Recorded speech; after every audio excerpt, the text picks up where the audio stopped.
Hello, everyone, and welcome to the Movie Changeup podcast. Today, we're going to do the second part of our top 20 movies of the 2010s. If you watched last week's episode, you know exactly what we're going to be doing. We're going to be doing our top 10. If you haven't watched last week's episode, I recommend you go back, watch that episode, or listen to that episode if you listen via podcast app, and then come back and watch or listen to this week's episode. And I think we're just going to get right into it with our top 10s. And so I'm going to start with my top 10. And I'm Joe Fricke, by the way. I didn't say that. My top 10 movie coming in at the 10 spot from 2018 is Spider-Man Into the Spider-Verse. I believe that was Bobby's 12 and Johnny's 11. Yep. Yeah, that's what we ended last week on, and it was skipping down because we both had that pretty late. Yeah.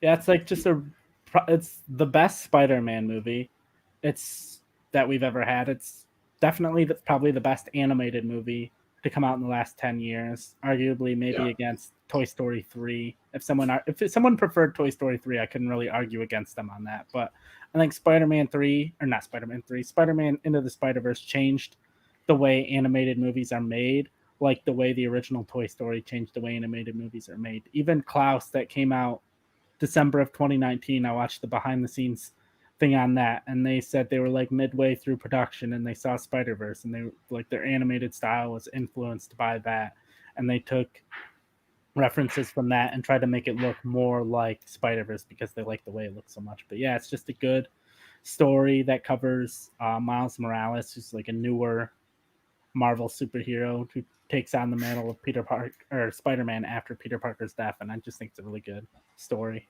about a young kid growing up. Yeah, I think too, because we've obviously seen the Peter Parker story for so long, it was cool to include him, but have a new origin story in it.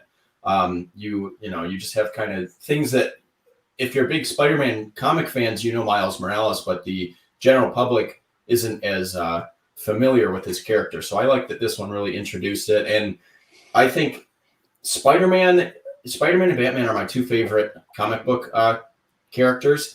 And I think this is the only movie that I've ever seen that portrays Spider-Man well on screen when he is swinging and he's fighting. Like, it's very hard to portray that with like CG and make it look real. Like, if you go back to the original Raimi trilogy, none of those effects look better than like if you were playing like a PlayStation game now, or like a PlayStation game 10 years ago. Like, it just looks very cartoony, but this one, just because of the style, you have the freedom to make Spider-Man look like he does in the comic books and move like the way that you want him to. So I always like that. And like you said, this is already one of the most influential superhero films ever made.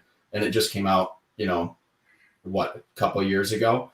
Because of the effects that it had on now animated movies and the effects it had of introducing the Spider-Verse, like the multiverse stuff, is already, you're seeing influence with the next Spider-Man movie they've announced, bringing everyone back and stuff. So it looks like they're going to go in a similar direction. So that's and it's just such an enjoyable film. I think it's my 11, but I think it's my favorite animated film of all time, not just of the decade. I think as far as animated films go, this is my favorite one. It's just from start to finish, it's enjoyable. I love the soundtrack. Every song on the soundtrack I love. That's really all there is to say about that one. Bobby, you had it at 12, so I know you feel similar. Oh, yeah. I love this movie.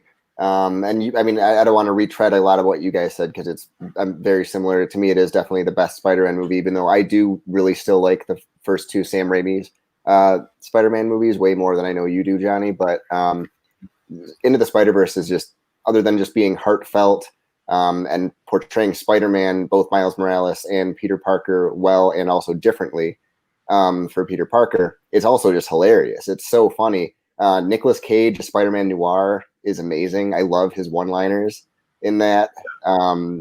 Spider-Pig with John Mulaney is fantastic. It's just, overall, it tells a story that I don't think that most studios would have been brave enough to make. And they let them do it because it was an animated form, and I think it's changing the game.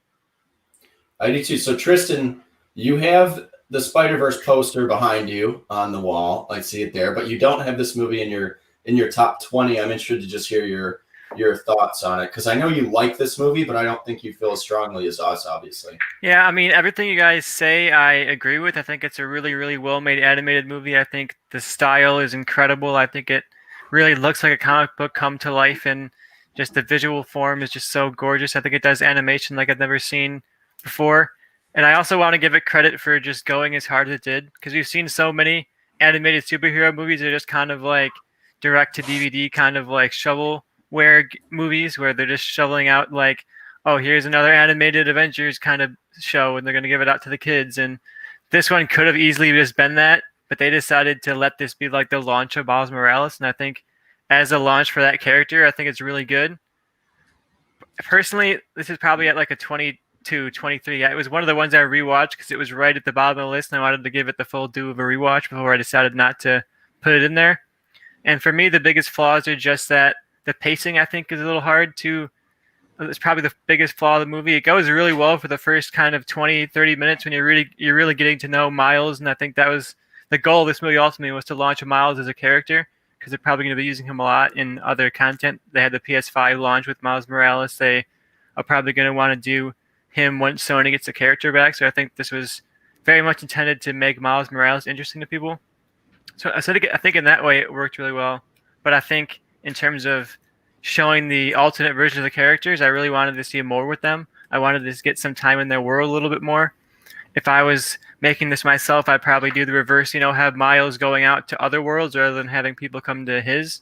Because I think seeing the appeal of a movie like this is seeing the different takes on what the core Spider-Man is. I think it kind of does that with the characters, but it doesn't spend enough time with them. It doesn't spend enough time in their world for me to really fully feel its theme of anybody can be Spider-Man.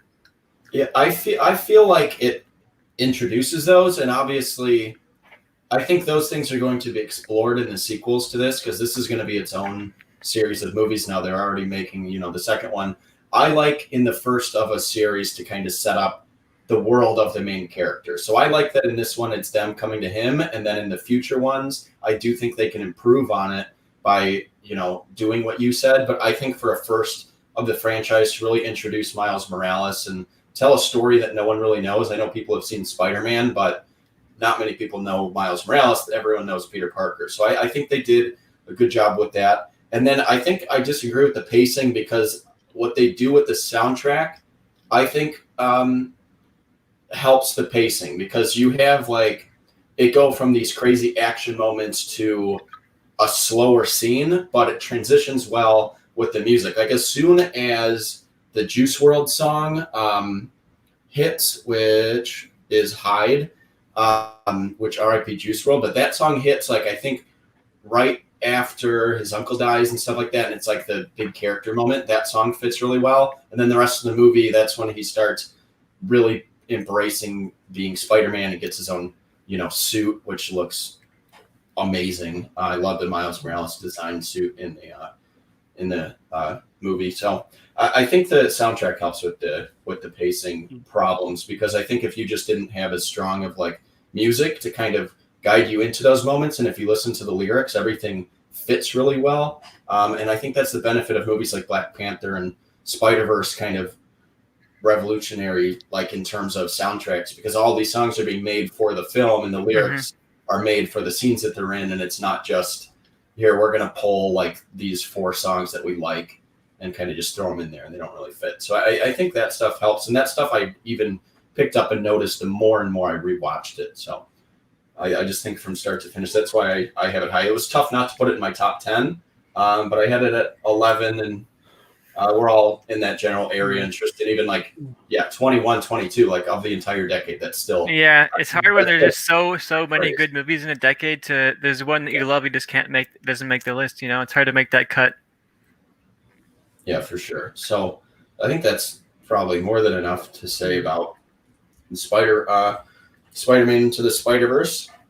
So we'll get into my top 10 with a film that, when I read the description of it, when I heard people praising it, I was like, there's a 0% chance that I'm going to be interested in this movie. It sounds like a super snobby, boring, like Pride and Prejudice type movie that I'm just not going to be into. And that is Portrait of a Lady on Fire, because for anyone who doesn't know, it's a French film. It's a period piece about basically this woman is set up to have like an arranged marriage, and they can't get a portrait painted of her, so they bring someone in, and it's a romance, but it's also like, I felt it just the tone and the way it's directed just pulls you in and you're sucked in the whole time. I also started talking about it before, asking, is that in the only person's top 10 this might be in is Tristan's? Is this in your top 10? It did not make my top 10, but I'm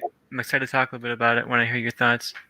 I didn't think so, because we mentioned last week that you had, we probably only had one movie that might match that's like a foreign film, but this one blew me away, and I think it's so high because every other movie on my list, like Spider-Man Into the Spider-Verse, going into that, I could tell you, yeah, I'm going to love it. It's about Spider-Man. It's a new story about Miles Morales. I love the trailer. This is the only one on my list that I'm like, going into it, I was like, I'm just watching this to see what all the hype is about. I had no expectations going in, and I was blown away. Like, from the very beginning of the film, I thought the acting is so good. The characters really pull you in. It takes a lot for foreign films to kind of translate that, like with acting, and you can't understand what they're saying. But I think this film does a really, really good job of that.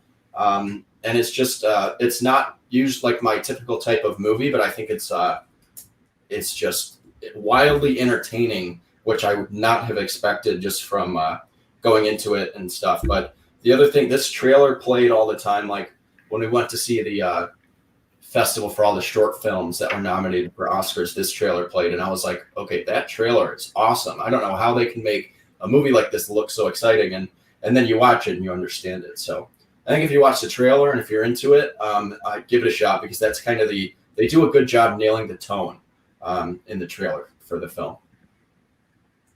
Yeah, definitely really like this one a lot. I didn't make my list because I watched it fairly recently, and I just felt like I watched it so I don't want to have any recency bias when I rank these movies. So if I just watch it for the first time in the last few months, I made it not in contention for this list.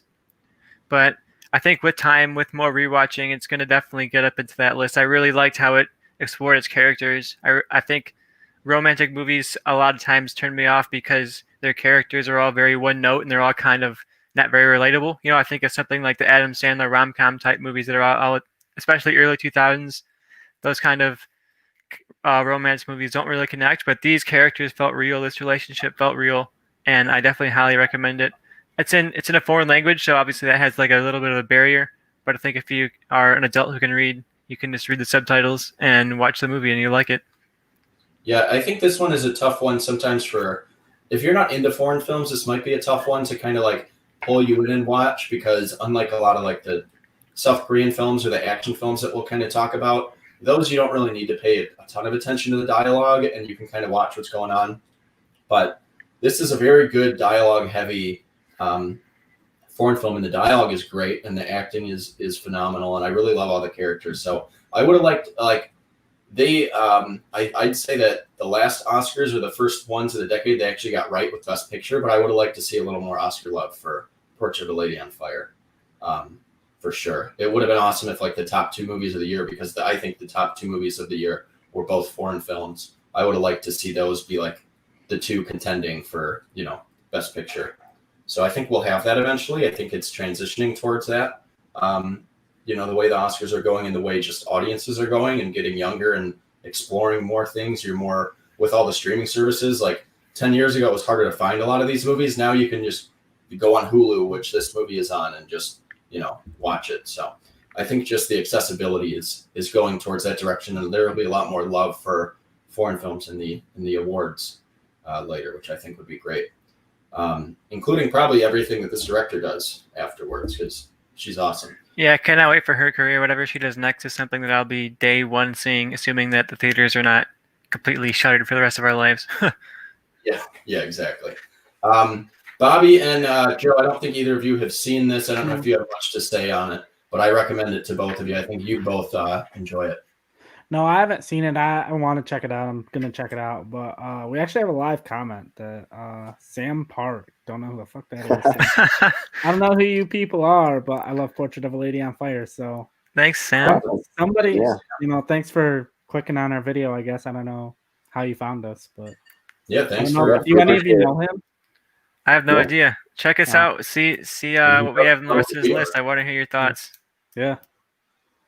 Yeah, I haven't seen it, but it's definitely one that you've been praising a lot and talking about. So if I have a chance to watch it, I'll give it a shot.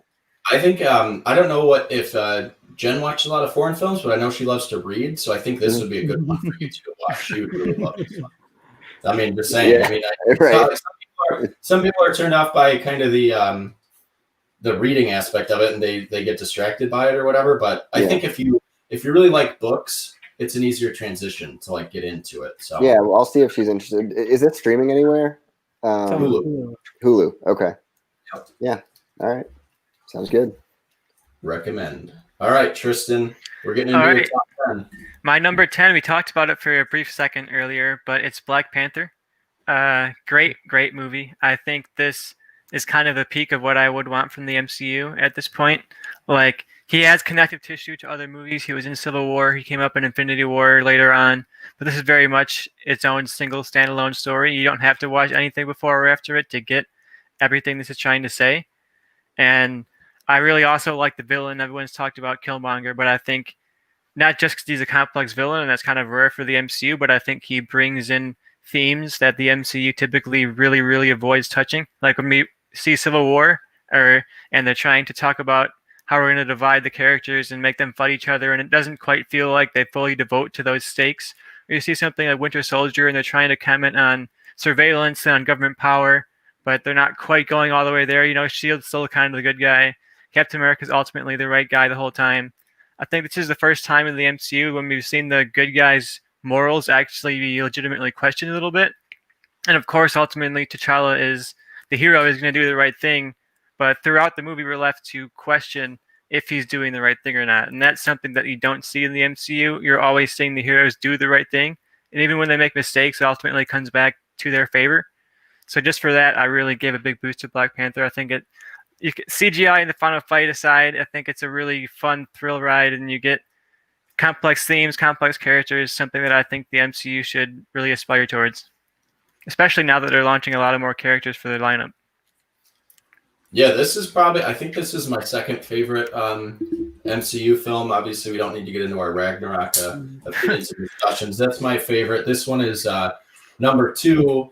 And yeah, I agree with you. Like the last act, I can kind of throw out all of the action scenes. None of that really appeals to me, and none of it looks very cool. But Black Panther himself, like the other CGI in the movie, like the costume coming on him and stuff like that, I think is really cool. You kind of have to have these action set pieces for the MCU films. But yeah, I don't know how many other superhero movies there are that the villains, like, words really change the morals of the hero. Like, obviously Killmonger's a bad dude. He's killing people and stuff, but I love the idea of his character, like the motivations behind his actions. You understand it because he's sitting there and it's like, I grew up poor. I've seen all this oppression around me. Look at what's happening around the world. And you're sitting here and you could do things for your people, but instead you're hiding it from us. Like, I like that his words and his motivation change the way T'Challa views, his actions and everything. So now obviously they want to, at the end, it sets up like, okay, we're going to start doing things and showing our technology to people and really showing that, we can do good for the world and we don't have to stay hidden away. I really like that. Just thematically, I think this is the strongest MCU film, one of the strongest superhero films for sure in terms of that. And like I mentioned, the soundtrack is amazing.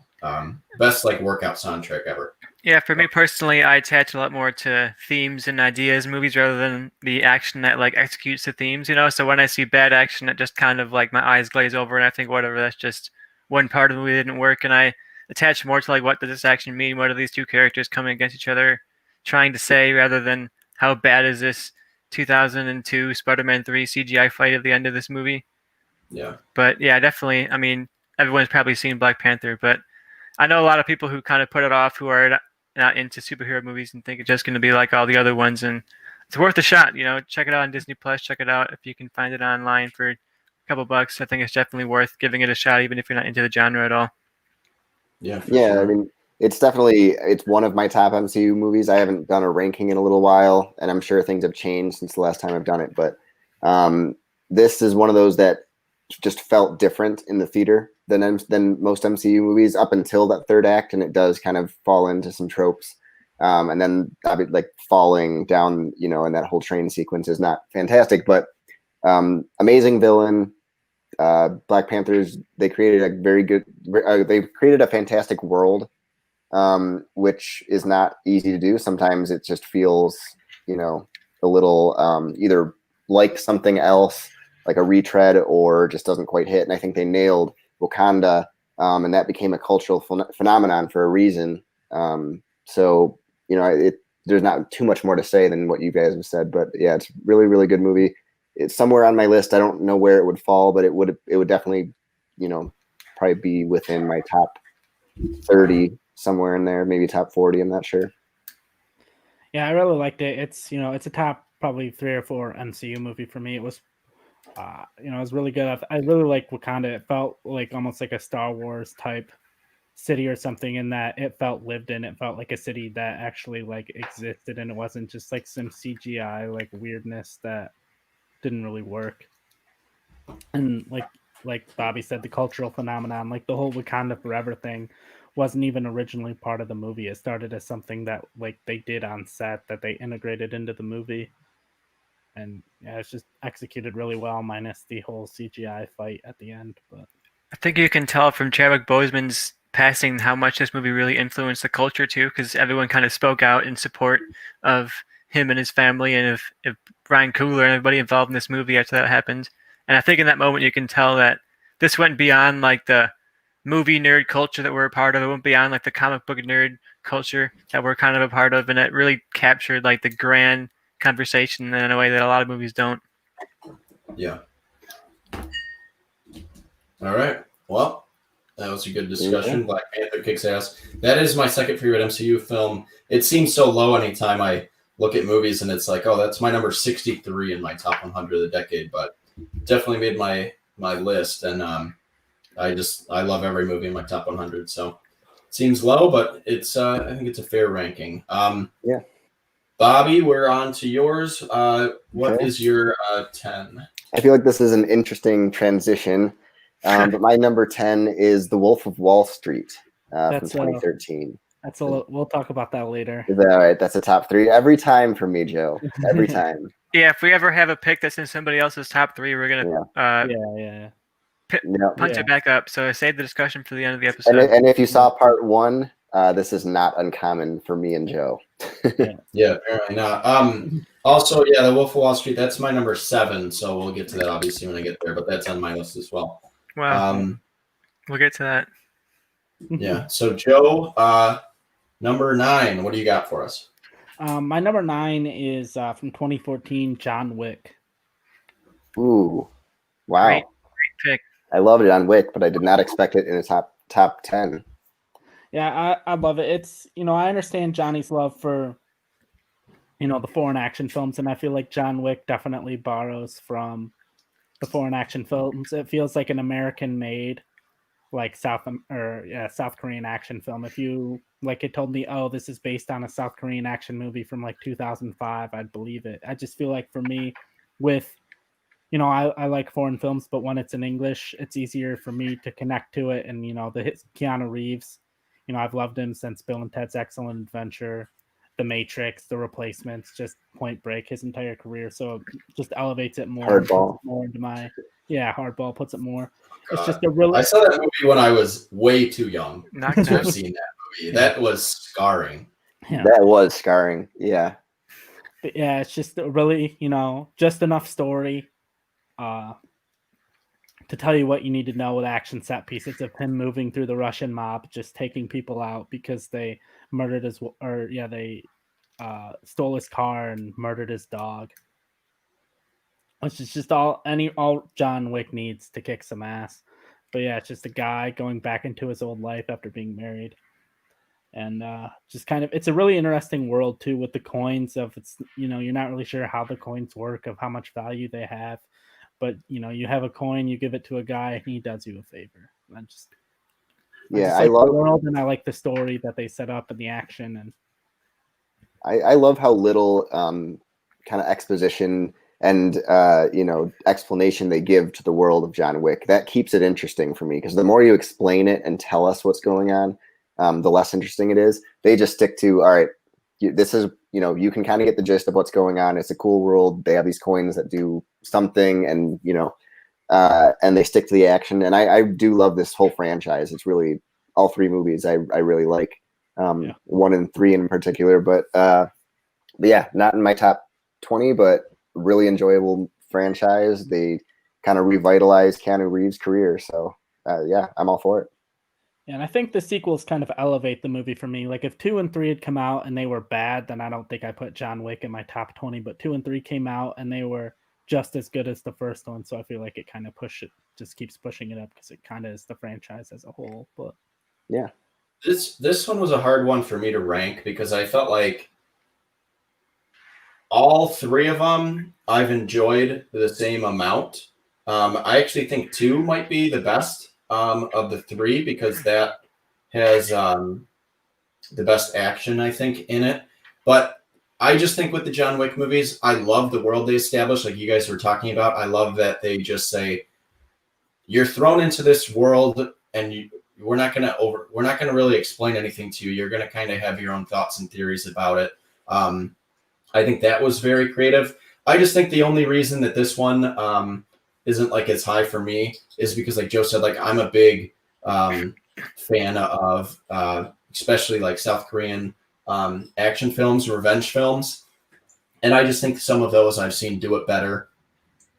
This maybe has a better universe that it sets up than a lot of those, but especially by John Wick 3, it's extremely noticeable that they slow everyone else down to kind of fight with Keanu, and that takes me out of it sometimes. And just his longer extended fight scenes. When he's fighting people with guns and stuff, I don't think you really notice it. But when he's doing hand-to-hand combat, especially by the third one, which obviously isn't the one we're discussing right now, but it's just a little noticeable sometimes in the fight scenes, and that takes me out of it. But other than that, I think these movies kick ass, and I really like them. And I'm excited they could make a million John Wick movies, and I'll see them forever. Even if Keanu Reeves is 75 years old and he's still hip tossing dudes that are clearly like punching right into his arms that are already in a spot. But, you know, I think it's good choreography, because they have to work around that and some of his limitations, and they do it well. It's not like watching an old James Bond movie when, you know, all the James Bond actors like Roger Moore are, you know, 60 years old. It's nothing like that. But it's just a little noticeable when you surround Keanu with people that are really, really fast and stuff. I think that's the only thing. But that's my only downside of these. I do really enjoy them. I just think I've seen better, because I prefer the genre. Yeah, right. I think it's definitely a good movie. I wouldn't quite put it in my top 20, but I do think it's just fucking awesome to watch. Like, there's so much style in every scene and every shot, between the music and between the camera work. It just feels like so fluid and so exciting. You're never, even in the slower scenes, you're never like off edge. You know, you're always kind of feeling like something's going to come the next second. It's just so much fun to watch. I think we've accepted Keanu Reeves as an all-star so easily that we kind of forget how much he wasn't before this movie came out. Like, he was for a second, but then this movie took him from like internet meme that people saw on the subway to like a fucking all-star, like instantaneously. And that gives it so much credit in my mind. Like I said before, I don't typically like a lot of action in my movies, but this is shot with so much style that like all of that goes out the window. It's just fun to sit back and watch this movie. You know, I got a 4K TV, and this was the first movie that I bought and said, I've never seen this before, but if I'm going to watch this in any way, it's going to be on my nice ass 4K TV. And it was awesome. So I can't say anything really bad about it. The only real complaints I have are that I wish John Wick wasn't saved so much by other people. I wish he got himself out of every problem in sort of a James Bond way. I think there's one or two too many scenes where like he's saved by somebody else. Like Willem Dafoe saves him in one scene, and then I can't remember who else is in it. There's a woman that's in there that saves him one more time. And I kind of wish they made John Wick a little bit more badass in the way that he can never get caught in that moment. He's always going to get out just himself. But that's such a small complaint. This really is a great movie. Yeah. Cool. All right. That's it. So John Wick, that's Joe's number 9. My number 9, we've already discussed his second film in our first episode last week, but my number 9 is Get Out from Jordan Peele. Yeah, we're going to have to push that one back up to later in the episode. That's my top 3. All right, cool. I figured that would be... Yeah, my number 7. Oh, okay. Cool. I figured that'd be in at least a couple other people's top 10, so glad to hear it. All right, so we'll skip ahead. Tristan, what is your number 9? My number 9, I said in the last episode that this was a great decade for horror, and my number 9 pick represents that, and it's It Follows from 2014 from David Robert Mitchell. Wow. It's a shocker to put this one so high for me, but I loved this movie so much. I've seen this like so many times over. Whenever I'm looking for something to watch to get me in kind of the mood for movies, I always watch this one. And for me, it feels like such a loving tribute to slasher movies of old, while also feeling like an elevated kind of mental horror movie of today. It feels very much like a coming-of-age movie for horror movies, in a way that horror is transitioning from these slasher movies that are all about jump scares and all about kids getting killed off one by one, and it's becoming this more socially conscious, thematically conscious genre, and stuff like The Witch has come out since. And I think that this, in a way, is a good watch for anybody who wants to transition either between slashers into new horror or between new horror into slashers. I think this is sort of like the Scream of this decade in a way, where it pays tribute to both eras in a really fascinating way. And there's a lot of thematic complexity to it. I'm sure everybody's heard that, oh, it's about AIDS, it's about STDs. And in a way, it could be read as that, but I think there's a lot more readings to it, a lot more to get from it. So if you want to give it a second watch, I think it's definitely something that is worth rewatching and maybe revisiting now that we've seen horror go in the direction that it has. So I think it's something that's super, super underrated from the decade, and something that I think is worth revisiting. Interesting. I saw it once. I enjoyed it, but it wasn't like I thought it was good, but it wasn't anything I've gone back to since. You know, I understand why someone would love it and put it on their top 20. It was just like not my type of horror film. I usually go more for the more like realistic, you know, type of horror film. Like I loved it, but outside of that, I mostly go to the more realistic. See, yeah, I think for a horror film to kind of get there for me. Oh no! Wow, Spider-Verse was pissed that it wasn't. Yeah. They didn't like It Follows. Yeah. It's behind you. My thing with It Follows is I feel like every year there's a movie that comes out just like It Follows that's just like, oh, it's a good horror movie, but then it's just like left in the dust. Like Lights Out, Don't Breathe, It Follows. Like I saw all of those. They were very enjoyable, and I'll never rewatch them because there's a movie that is like the same quality that'll come out, you know, every year that's like, I'm going to see it. I'm going to enjoy it when I watch it. But then I will never really think much into it. That's just kind of what It Follows fell into me. There wasn't a performance that I was like really into, like no acting in that movie really draws you back into it.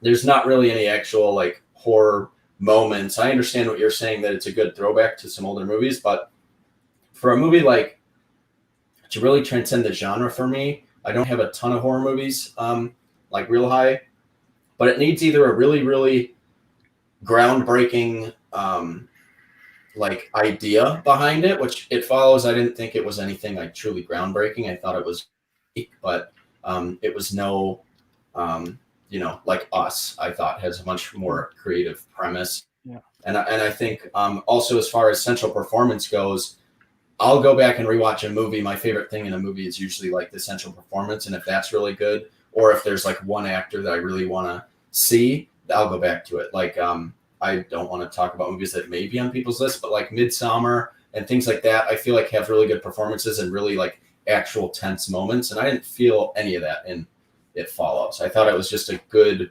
solid horror movie. So it was surprising that you had it this high, because I didn't think anyone praised this movie as high as you did. I thought it was genuinely well received, but I have never heard anyone be like, Oh yeah, I love that movie. I have actually, like, I've heard that, and this is one that I haven't seen, but I've actually heard the praise from horror, especially people that are like that love the horror genre.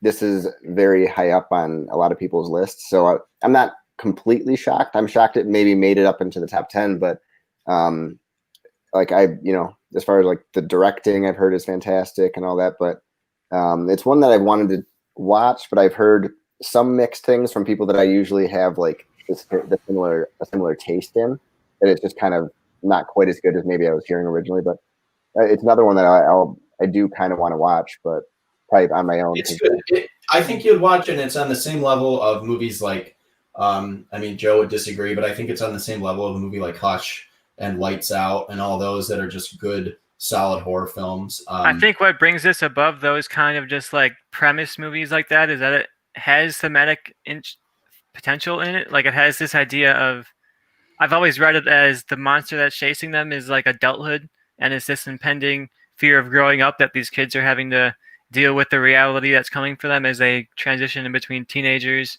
and adults.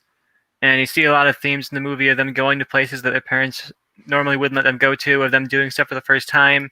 And it all revolves around like virginity and losing your virginity and having sex for the first time, which is in coming of age movies, like almost famous to think of stuff like that, where like him having sex is like this transitional moment. Like you've had this sex interaction, and now you have gone from childhood to adulthood. Congratulations, you made it. And I think this movie kind of addresses that in a way where you're just passing it along. You're just furthering. You rush into adulthood, and as soon as you do, this looming force of growing up is right there waiting for you. And I think just having that ability to read into the movie in any way is more than you get from something like Don't Breathe. Hey, Hush has deep themes I think too, a movie like being deaf when I have a creature in your house can be scary as fuck. That's very deep, very, very deep. Very true. Well, I think for this one to really like stand the test of time in history, it depends on David Robert Mitchell's career going forward. Because I used him once for a pitch, and I said how great Under the Silver Lake was, but I've never seen that movie. It's not great. And I've heard it's not good. And I've heard it's not very good. So I think for a lot of these horror movies like that to kind of transition and stand the test of time, because there's like for me, every year there's one that comes out to the same quality. It depends on the director's career afterwards, because if you can look back on his career and be like, oh, that's the guy who did It Follows, it'll hold up really well. Like I think Hush will, because I think Mike Flanagan's career is going to go that way. And everyone's going to be like, oh yeah, like if you like all of these Mike Flanagan movies that he's done the past few years, like go see this. It's kind of like when a director does a smaller movie like Christopher Nolan with The Following or whatever his first one is. No one would know what that movie is if Christopher Nolan didn't blow up. And It Follows had a bigger audience at the time, because all these horror movies usually do, even when they're made for pretty low budgets. But I think this one can stand the test of time depending on his career. But in 10 years, if he's never done anything up to the level of It Follows, I think this one will kind of get lost in history a little bit.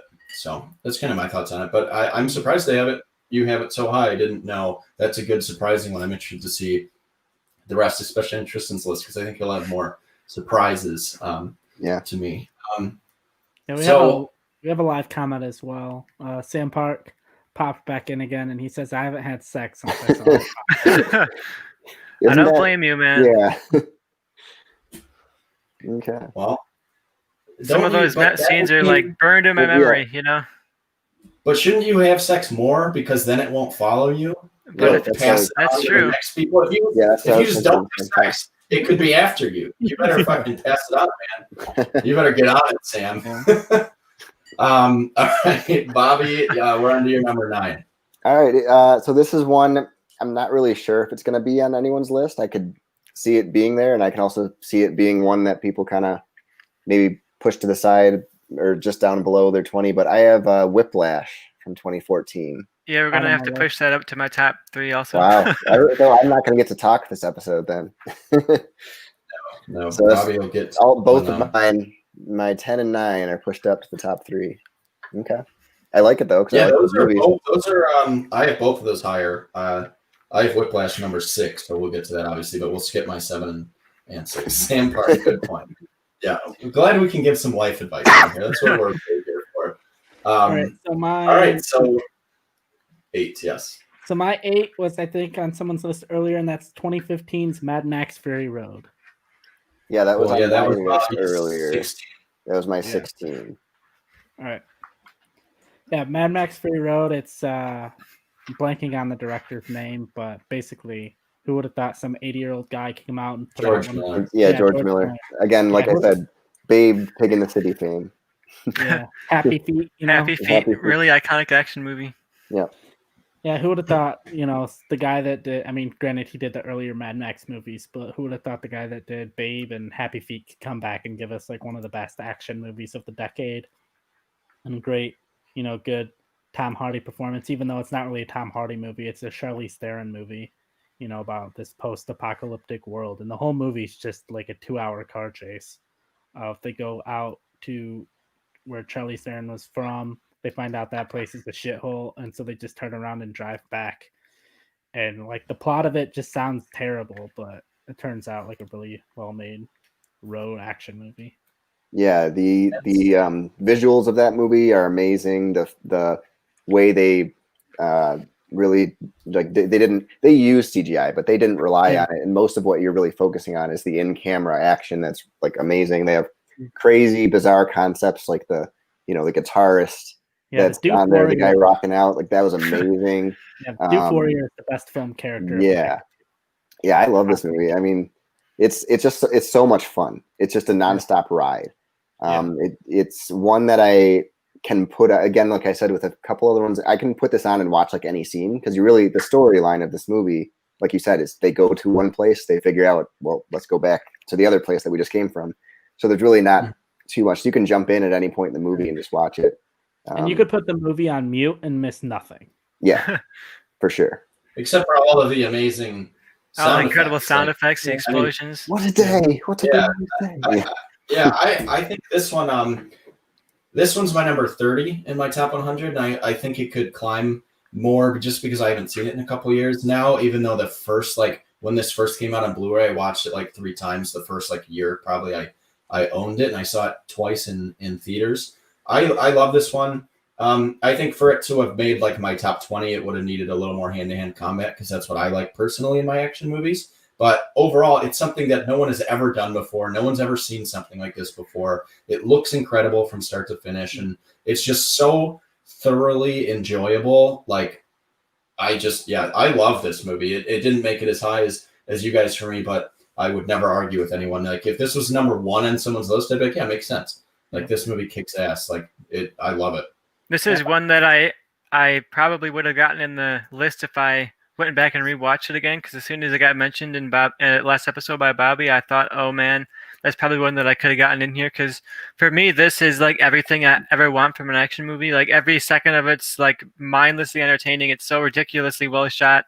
There's like a layer of thematic relevance, but not really. It's kind of all told through the camera. It's told through the action, and you pause any second of this and you're getting something awesome. Like every still image, even outside of the bombastic action, like of them just standing around for a moment, having a break and talking, you get something gorgeous. Like Furiosa breaking down in the sand after realizing how much she's just lost, and the women out there in their flowing white dresses, and you compare that to the really gritty and kind of technology-based lifestyle of the men on the other side of the battle.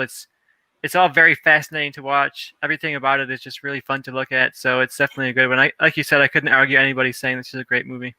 Yeah, it changed my perspective on Nicholas Hoult too, because who I always thought was good, but I didn't know that he could do that, like something so different. I thought he was a solid actor, and then that happened. Then he's done some really great things since then too.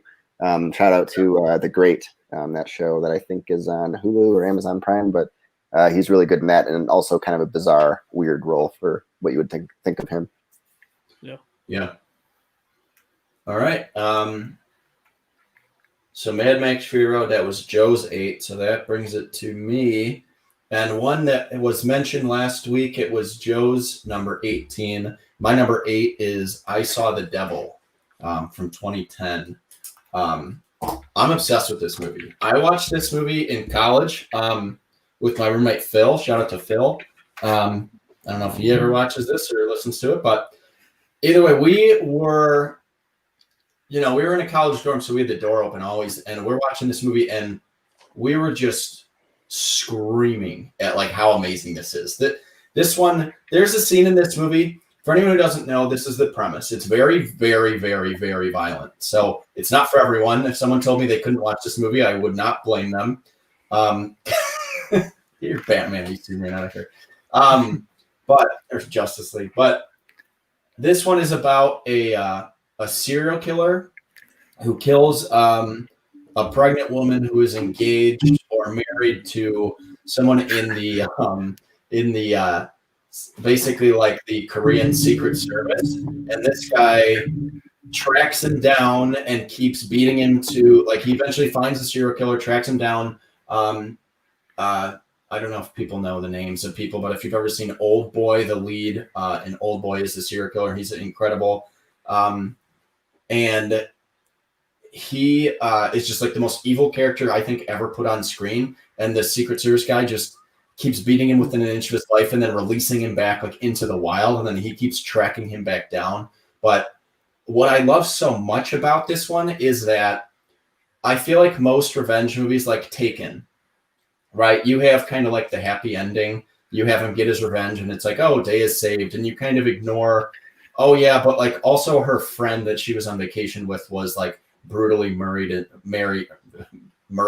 and sold into like the sex trade and all these terrible things. But whatever, I got my daughter back.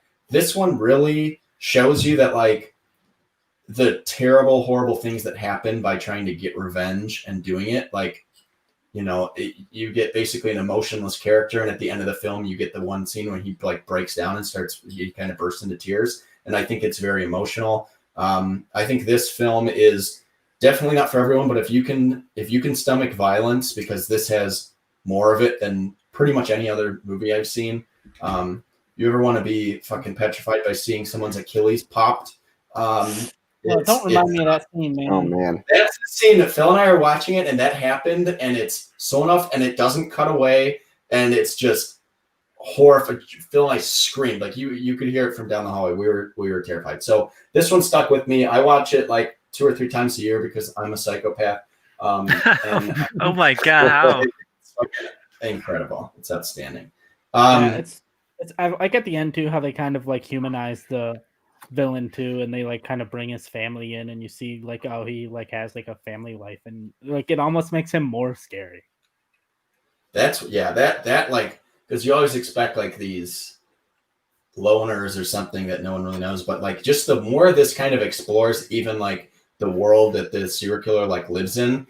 You have the scene with the cannibals in the house and stuff like that. Like, oh, they all are afraid of this guy, but like everyone within this world that knows who this guy is, he's basically like the king of it. And it's a fucked up movie, but it has a lot of really good action scenes. It has one of the coolest things I've ever seen with when he basically the guy tries to get arrested and then he picks him up in a car in a way I've never seen in a movie before. I think just a lot of it is cool. It is long. It's like 2.5 hours or 2 hours and 45 minutes, but you're kind of sucked in right away. It has some of the scariest scenes I've ever seen on film and some of the best action. And I like a good, really dark thriller, a revenge story. And that's what this one is. Yeah, that Achilles moment reminds me of A Quiet Place with the nail. With something just so simple being so visceral, because you can picture exactly that happening to you. Think of that nail scene, times it by like 100, and then not even 100, like 1,000. Like, oh, I figured visually, yeah, I'm sure it's insane. But that was just the first thing that popped in my head as like something that's just painful to watch. There's not many things that I can watch that like literally make me like cringe, but that scene, like no matter how many times I see it, I have to like close my eyes. Like I watch it through like my fingers. I'm like, well, I know what's happening. I've seen this movie fucking 12 times, but like I gotta see it again. Like I watched this once and it was so brutal. Like you guys mentioned, there's so many scenes you watch through your fingers. You're literally shouting, and it's not like a horror movie. It's not like a slasher or a ghost or something that's coming for him. It's just like pure body horror pain inflicted on this one person. And I didn't feel like I had to watch that more than once. I don't know how you watch it multiple times a year, but yeah, It's I mean, incredible. if you can stomach like torture, I mean, I think of stuff like Hard Candy with Elliot Page and Patrick Wilson, Yeah. where she's getting this kind of revenge torture on this guy. But yeah, if you can stomach gore, I think there's a lot to get from this movie. It's not for everybody, like you said, but if body horror is your thing, check this one out. Yeah, this one, I started watching with my fiance, and I don't think, even though I've seen this movie a million times, I don't think I really took in how violent it was until I was watching it with her, and I was just like, all right, we're gonna have to turn this off. By the time basically the father looking for his daughter sees her head rolling across the yard, dropped by the forensic team, I was like, all right, we'll turn this off. This is maybe a little too much for you. I'll watch this on my own. So yeah, and that all happens within the first little bit of the film. So watch it if you can stomach violence. But yeah, definitely not for everyone. But I'm obsessed with it. I couldn't get Jen to watch this just by the title alone. So yeah, no, that's a good call. This also is Kim Ji-woon, who directed this, is one of the best working directors out there. He did A Bittersweet Life, which was a pretty popular one. He did The Good, the Bad, the Weird, which is one of my favorite movies that would be in my top 10 if it wasn't made in 2008. And then he did like The Last Stand, even, which was a popular, like semi-popular Arnold film that kind of got his career back on track. That's just like a fun, dumb action movie, which I like. So, great director. I'm excited to see basically everything he does. So that's my 8. Tristan, what is your 8? All right, my 8. You said you want some kind of deep cut surprises. This is probably the last one on here that's like a true deep cut, but it's 2011's The Tree of Life by director Terrence Malick. Really? Yeah, no, definitely not on my list. I've never watched it. I've heard enough about it to know that it will never be on my list. Yeah. I feel like this was it. Sam Park came again. I feel like this might have been a reaction to I Saw the Devil. Yeah, not to the Tree of Life. Not the Tree of Life. You should have watched Tree of Life though. Tree of Life is fascinating. It really uses the language of cinema in a unique way, and I think we don't see a lot of movies like this today, where a lot of stuff is very straightforward with the plot. A lot of stuff is A to B to C action, and this is sort of just using your mind to interpret what you're seeing. And there's a language that's established there, like you get juxtaposition of shots. To break it down for people who haven't seen it, there is a plot here. It's about a family living in the 1950s, and it kind of explores each of these characters' lives and how they've been impacted by the death of one of the children of the family. Because in the opening scene, we get a death notice. He's in his early 20s, and he's died. We don't quite know how, but we get some glimpse into his life and see his troubled past, and we get an idea that maybe he killed himself or he had some kind of drug-related or crime-related death. And we go one by one through each of these members of their family, thinking back on this kid and what path might have brought him to where he ended up. So you don't get any clear answers, but you definitely get a chance to think yourself on how we define meaning in our lives when all of our lives are eventually going to be hit by the wall of death. No matter what we do, no matter how good we are, no matter how bad we all come to the same end. And this movie, to me, is very inspirational. It was very powerful, and being able to, especially in 2020, I rewatched it before this episode to confirm my ranking, and I think it really inspired me to enjoy my life and enjoy every moment of my life and be mindful of what I'm doing and why I'm doing it, because time is fragile and it slips away, but this is all we have, and I think we have to really learn to appreciate what's around us, appreciate the people around us and the relationships we have. And now that we're all slowly but surely coming out of quarantine, I think this might be a movie to watch. It really reminds you of the importance of human connection between family and friends and between you and the earth and life around you. It just makes everything feel very, very important. So I recommend it for people who are willing to get past that. Also, if you can get past the runtime. Isn't this movie like 4 hours long?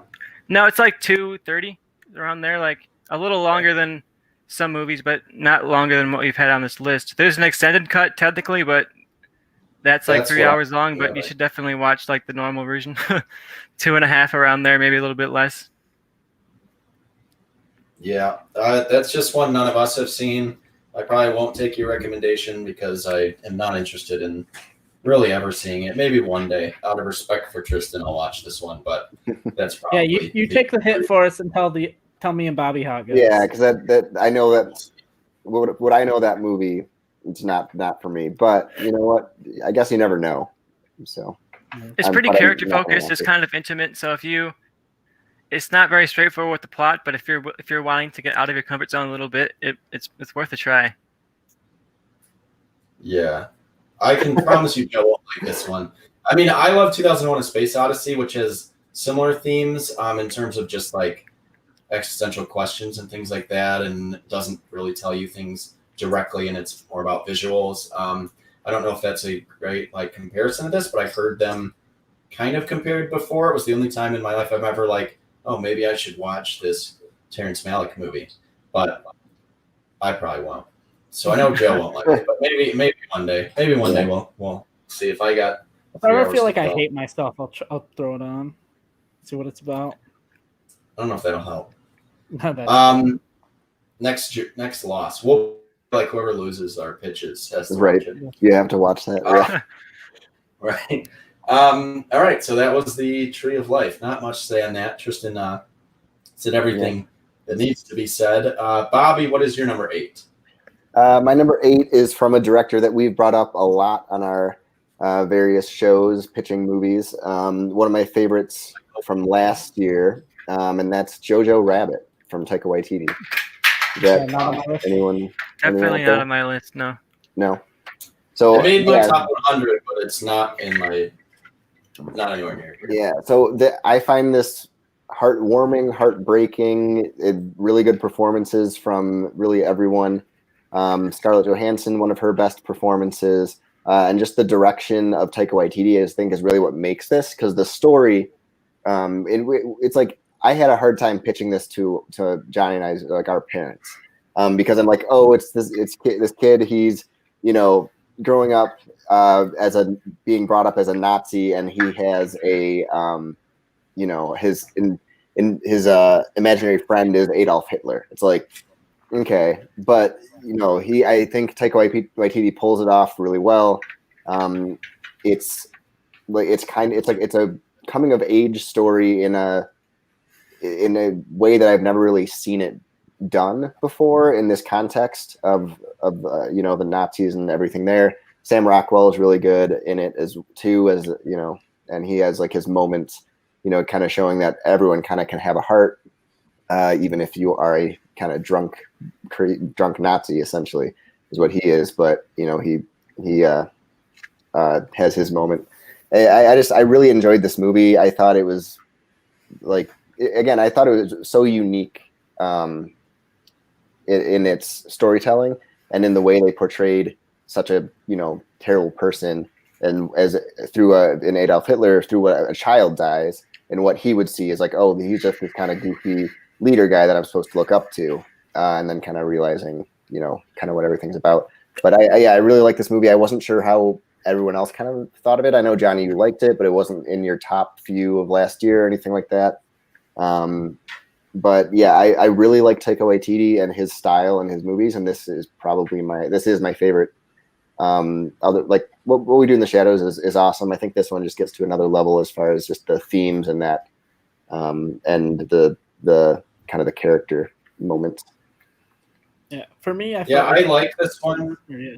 I was just gonna say it's a really good comedy and then like a really good drama. I just don't know if the two tones blended well enough for me to put it even in like my top 50. It'd probably be in like the 75-ish spot if I were to do a top 100. Yeah, and I could see that the tone, but I love the mix of comedy and drama in the movie. To me, it worked perfectly, and that's kind of what I tend to like a lot of that style. Any movie that can have really good comedy, but then also have those dramatic moments. When it's not super jarring, and I didn't find it jarring in this movie. That tends to get to me. I like those quite a bit. Yeah, that's my number 79 in my top 100, so it made it. I've only seen the movie. I actually do think I saw it a couple times. Look at Sam Park coming in. Tree of Life's my favorite movie. Is this Tristan's I love Sam burner? Park. Is this Tristan's burner account? It's my ultimate account. Yeah, Tristan's burner account. Sam Park's my favorite viewer now. right? Yeah. Hashtag who is And Michael coming in saying our parents ended up loving Jojo Rabbit. Yeah, they did. And everyone that I've talked to has liked or loved it to some extent. Like I don't really know many people that just straight up don't like this movie, except for I think there's yeah. I think there's things you can improve on it. I don't love Scarlett Johansson in it. I think she love has a her fine performance, but like we talked about her last week, I think that role would have been better for someone like a Rebecca Hall.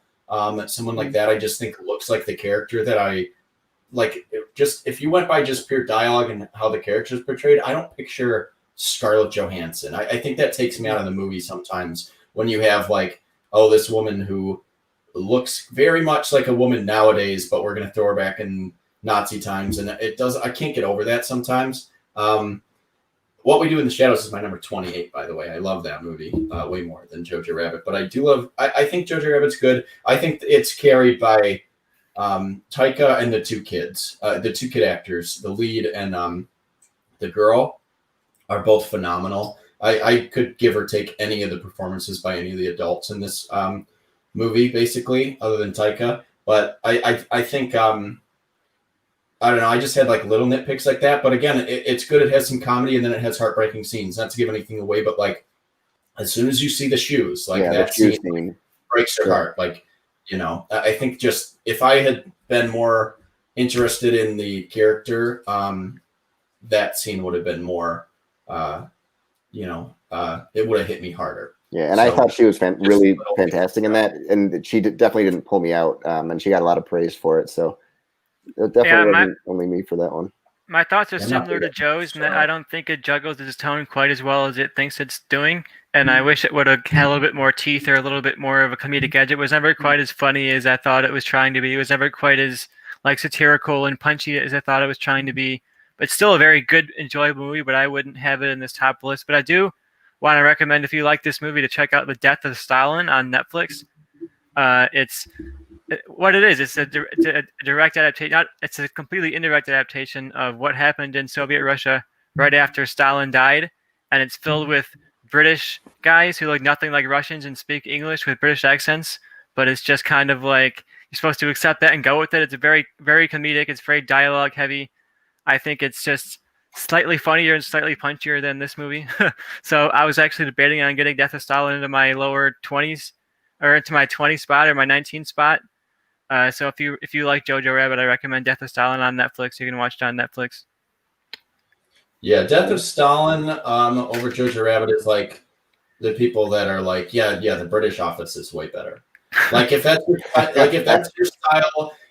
your style of humor, it hits you. I don't think it's for everyone. It's not quite like Monty Python, like level of funny British comedy, but it's like that style. So if you do like some British comedy, it's very different. And definitely, like Tristan said, more dialogue heavy. I think that's a good recommendation, but I do think Jojo Rabbit's a stronger, like just a better directed movie overall with just humor that sticks out to me a little better. But where the British Office is pretty good. That's at my number 7, and we're just gonna skip me because it's gonna be. I'm confident this is in someone's top 3, and that's 2019's Parasite. Oh yeah, you're gonna have to push that one. We're skipping you. Yeah, that's my number. That's my number 5. So you can write that in for me.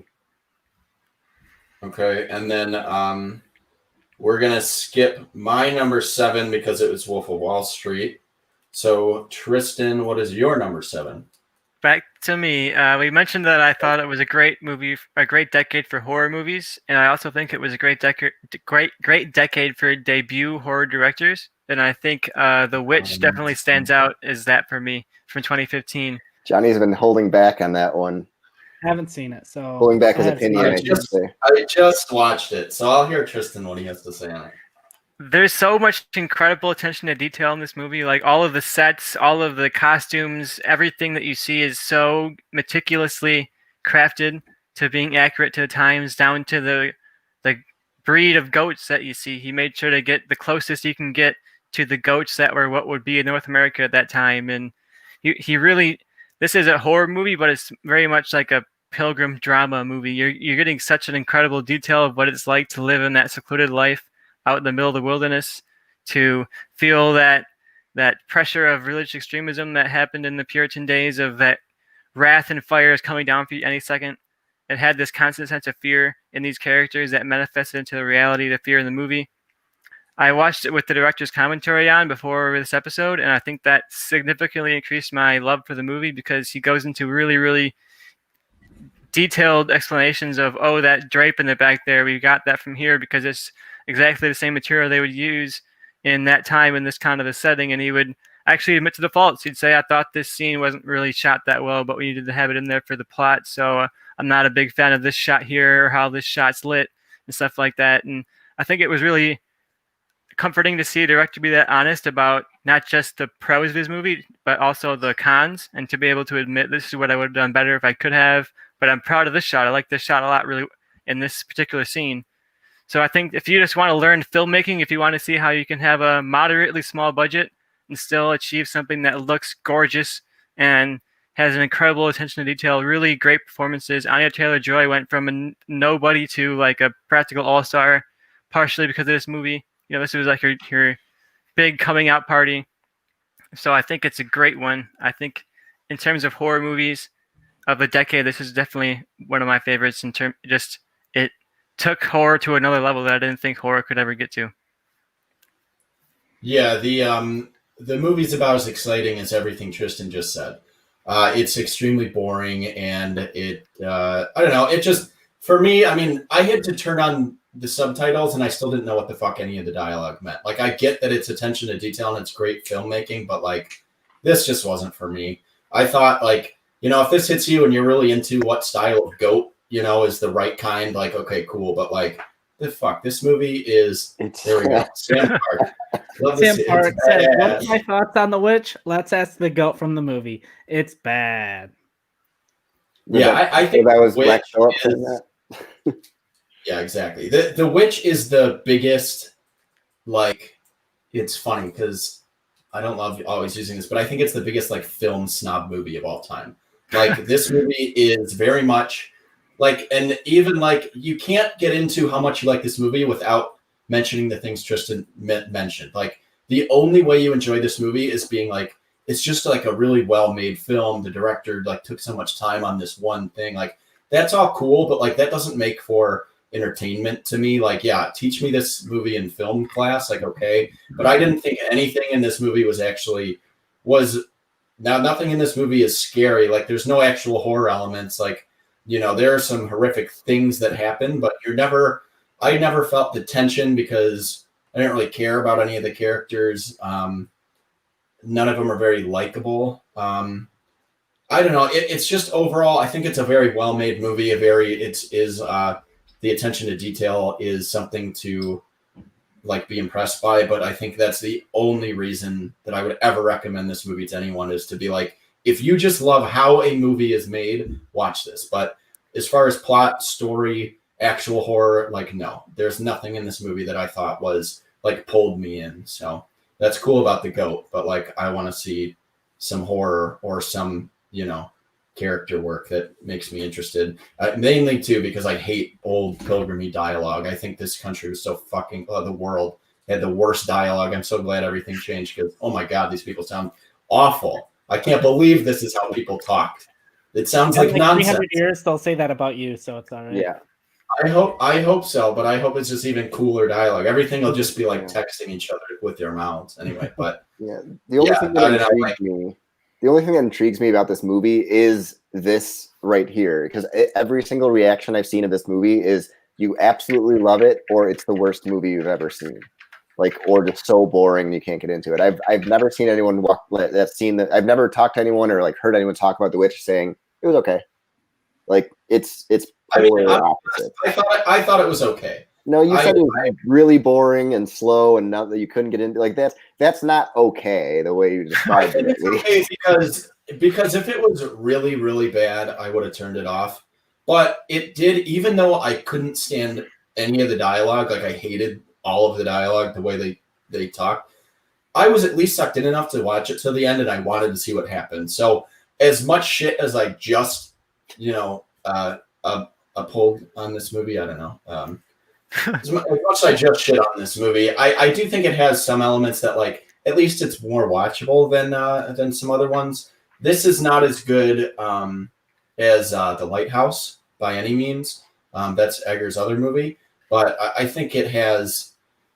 I don't know. It has weird elements, but yeah, there's nothing scary in it. So it's if you're going into it thinking like, oh, I'm going to watch this horror movie, it's not the type of horror. It's more of a psychological horror movie as far as like the family dynamics go, and that's the only like horror element. But if you're going into a movie called The Witch, thinking that it's gonna like, I don't know, have some scares, it's not really that. It's just kind of a psychological thriller, and I think to that extent, it does a pretty good job. But if I could get past the dialogue, if they were just like, you know what, I get the attention to detail, but this dialogue was stupid, we're going to talk like nowadays, I would have been more into it. And, you know, whatever. So, yeah, there you go. Sam Park shitting on The Witch. Sam Park said The Witch was about as scary as an episode of Muppet Babies. You know, I was a fan of Sam Park when he liked Tree of Life, but I'm starting to... Now it's turning. Yeah. It's hard because everything you said about this, like, oh, it's very slow, it's very boring, there's not a lot of scares, the dialogue is like unrelatable, all that. I'm like, well, yes, that's why I like it. Like all of those things are things that I like about the movie. I like that it takes its time. I like that you feel like you transported into this era, and you hear people are talking how they would, people are living how they would, people interacting how they would, and it feels almost like a folk legend that you would tell in that time that come to life. This is sort of like a story you tell a little girl who is being too rambunctious and confident. You say, oh, you know, if you get too wild, you're going to go dragged out into the woods and the witches are out there. I heard this story about Anya Taylor-Joy and her dad who moved out to a cabin in the woods. And I think he went for that feeling like a fairy tale, feeling like something that would have been told as a folklore in New England times and bringing it to life. So I think it's very beautiful to watch. A lot of beautiful set design, costume design, really good performances. Like you said, the dialogue is bad, but they're performing it so naturally and so with so much energy and so much passion. It's almost like like I said, like you're transporting back and watching this happen. So I think that level of detail is just what really pushed it up for me. Yeah, I think everything that this movie set out to do, it did it very, very well. So that's my praise for it. Is like if you're like Tristan and everything about this movie hits you, you're going to enjoy it. But I don't think it has a very wide appeal because this isn't the type of movie that most people will see and be like, oh, wow, that was like just really good. I feel like most people who see it that aren't like film critics are not going to be into it. But, you know, whatever. I think if this movie hits you right, I could see it being high, but it didn't for me. So you're kind of getting the two big opinions on it because I did think I could understand aspects of it being like cool and high praise of it, like you said, like with how much attention to detail they took. But like, I don't need to see movies that do that if they don't interest me as much. Like, you know, I'd rather see like There Will Be Blood, which is a way different film, but it has a little more kind of weird dialogue, but it's not as old timey and it has more compelling characters. And some people say that movie's boring, but I think the performances hold you in better than anything in The Witch. So that's kind of the only thing I'd say on it. So we're on to Bobby's number 7. So I'm pretty sure that this is skipped. It is my number 7's Get Out. Didn't someone say that? Yeah, we're gonna have to skip up. Yeah, I'm like I thought someone said that. For mine. Yeah, that was my 9, and that's gonna be high on Tristan's list. Joe, what's your 6? My 6 is a skip from Bobby's list, and I don't imagine it's either on Johnny or Tristan's list, and that's a movie that's currently streaming on Prime and Hulu, and that's 2011's Warrior. Not on my list. Yeah, I can imagine.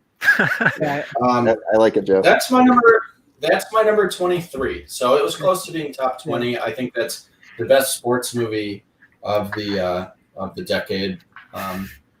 But that's really it. Joe, you love this one a lot. So yeah, I watched it probably like 3 to 4 months.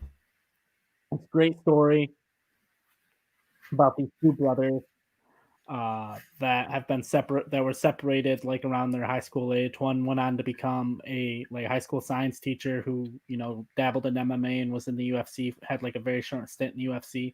The other one was like this amazing high school wrestler that went on to join. I think it was either the Army or he joined the Marines, and they both get entered into this MMA tournament. And one's like a submission artist, and the other one's just like this knockout guy that just goes in, punches a guy like 2 or 3 times, knocks him out. But it's this really good dramatic story, and obviously ends with the two of them facing each other in the tournament. Like, not really a spoiler, that line's in the trailer. And every time Brian Callen delivers the line of like, the two guys fighting in the tournament tonight are brothers, like I get hyped up every time. Like I could just watch the trailer and get hyped up. The story, I watched an interview with the director of the movie, and the story of Nick Nolte getting cast in this movie is amazing. It's just like this ultimate story of exactly how you would imagine Nick Nolte would be. He invites the director over to his house for lunch. Director and the producer are there, and they're sitting there for hours, and they're starving. And they're like, "Hey, Nick Nolte, you promised us lunch." He's like, "Oh, right." He hobbles over across the back of his yard, grabs a tomato from his garden, and walks back, dusts it off on his pants, and hands it to the director and the writer for them to eat. But yeah, That's amazing. It's just, Nick Nolte's a character. Yeah. yeah, it's just this great. I have story of spoken. two brothers. Yeah.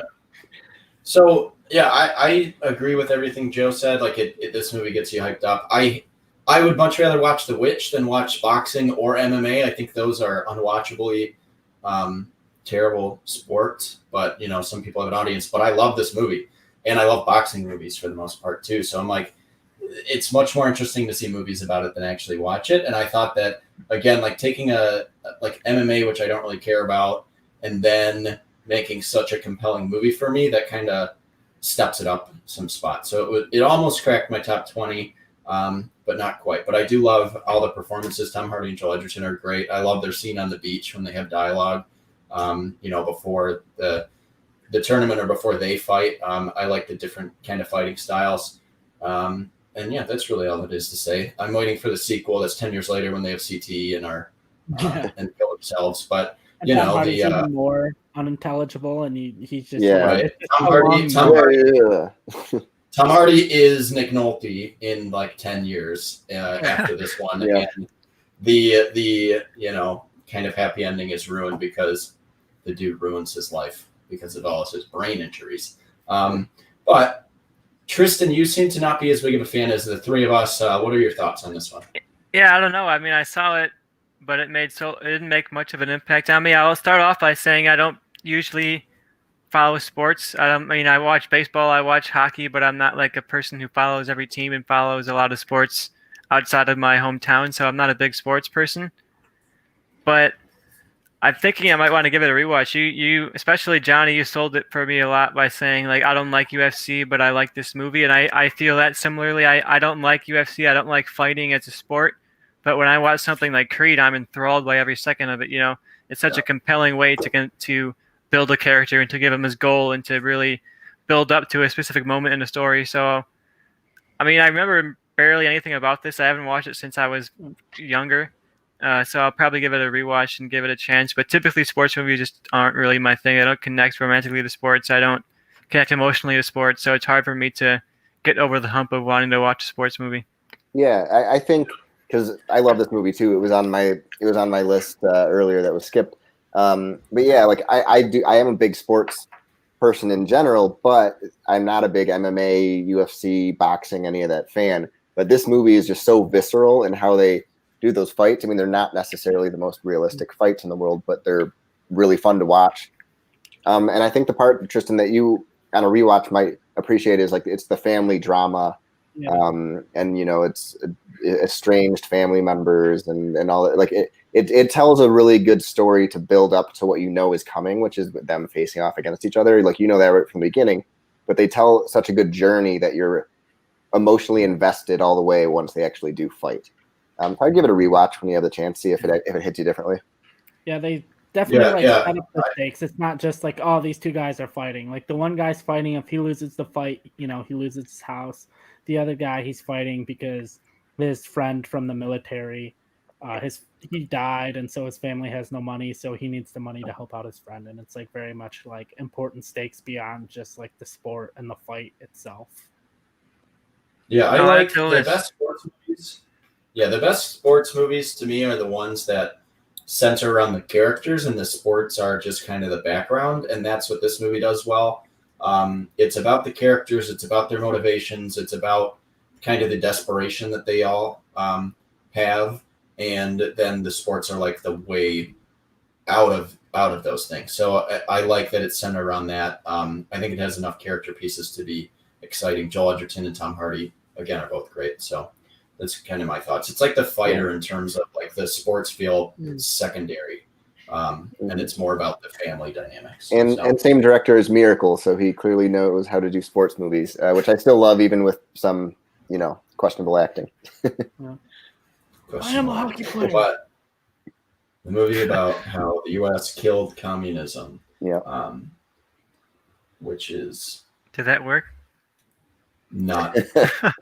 Well, it was M, and then it was Rocky. I mean, it was Rocky. Yeah, it was Rocky. Yeah, Rocky 4. It's funny that watching Miracle is different after growing up and seeing movies like Red Army and seeing the impact it had on a lot of people and things like that in Russia and like the Soviet Union. So I think that's an interesting one to do. But I like a lot of sports documentaries. Rather, like I've transitioned more to sports documentaries than sports movies, but Warrior's still one that I'll turn on and watch if I want to get hyped up. So that was Joe's 6. My 6, I think, was one that we're skipping, which is Whiplash. And then Tristan, what is your number 6? All right, my number 6. I didn't think this was a niche pick, but as you've gone along these episodes, I've realized people might not like it as much as I thought that they did. But this is 2014's Interstellar from Christopher Nolan. Yeah, I love that movie. It's great. It's just not on my list. It probably would have been like 35, 40 if I did like a full 100. That's about where it would fall for me too. I love this movie, but and yeah, it is a little more controversial. Apparently, like when I saw it, I thought, oh, everyone was going to like this movie, and a lot of people walked out not really liking it as much as other Nolan movies. But I love it. It's really good to me. That's my 38. So that's about, I think, where it'd fall maybe for There's a lot of flaws that I can see in people's reactions to this. People don't like the dialogue. They don't like that it's so hokey about love conquers all. But when I watch a sci-fi movie, I don't really give a shit if I follow what's happening. Like, just give me the themes and give me the characters and give me like their emotional experience of having to interact with something completely unimaginable. Like they're out in space, experiencing time distillation, experiencing some kind of future version of humanity, experiencing time from a different dimension. We don't need to understand why that's happening. Like they have a human theory that love is why it's happening, but I don't need to know. I just want to see the wave sequence, and I want to see the docking sequence, and I want to see Matthew McConaughey get a message from his grown-up children and realize that he missed the entire life of his children because he's off from this planet and there's nothing he can do about it. And people criticize Nolan for his emotional connection to characters. They don't think that he really portrays emotion all that well, but this movie is like an emotional powerhouse. Like from the moment that he gets back in that ship after this harrowing battle against the waves in this planet, and he knows that he's missing years and years of his life. They reunite with their crew member, and he's very old. They realize that he's been up there all this time, and then you kind of sink in that realization, like, oh, it's not just him. It's like everyone, like Matthew McConaughey's entire family that we spent the whole first 30 minutes getting to know. They're all going to be adults now, and how is he going to deal with that as a character? And I think McConaughey really carries that scene tremendously. I felt extremely emotionally impacted by that. I was crying in the theater watching that, and by the time when he reunites with his family, I felt that too. And this movie is not necessarily about following the plot. It's more about following the characters and following their emotional experiences and just kind of taking in the beauty of the filmmaking. Like for me, this is what I wish big name directors like Nolan were doing. I don't really want Nolan to come back and do like another Batman movie or something like that. I think that these very stylistic, very big-minded directors should be let free to just do something crazy. And when I think of big budget sci-fi, I think of this. Give us these incredible shots of space and ships, and the scope of the themes and the problems they're dealing with as characters is so big, but it doesn't feel like an action movie. It's just pure scope and pure theme and pure sci-fi, and I love this movie. I've seen it so many times. I've seen it 10 times in theaters. I watch it over and over again in theaters, and I've watched the Blu-ray over and over again. So for me, this is like what directors should be aspiring towards if they want to make something in sci-fi. Yeah, I mean, I liked it. I like the different aspects of it. My only real complaint about it is I feel like it takes too long for him to get to the like NASA center. I think that's like 45 minutes into the movie, where I feel like within like 20 minutes we could be at the NASA facility. For me, I think that works because you get that emotional reaction of you've seen the young kids, you've seen Matthew McConaughey's normal life, you've seen what he's leaving behind, so that when he goes out and does this, you really feel the impact of he's leaving not just people that we're told he cares about behind, but people that we know he cares about. Yeah, the pacing for this one of them that he cares about. One, Murph. He doesn't give a shit about the son. Yeah, he does not care about Timothy Chalamet. Doesn't care about him. It's all Murph. But yeah, as much as that scene has been memed and gifted to death, it still is emotional, and like that is a really good scene. This is a really good movie. Johnny, we saw that with like my dad, and I forget who else went and all saw it. We all loved it. The take on sci-fi, the whole black hole science that they used, and all that was really interesting and intriguing. And I thought he did do the emotions well, even though moments of the dialogue, I did feel like the whole love conquers all. Like I felt it like that's a little on the nose, but I forgave it when I was watching it because I liked the rest of it so much. Yeah, I think with this one, again, like I couldn't fault anyone for it being so high. When this came out, I saw it 3 times in theaters in like the first week, I think, that it was out.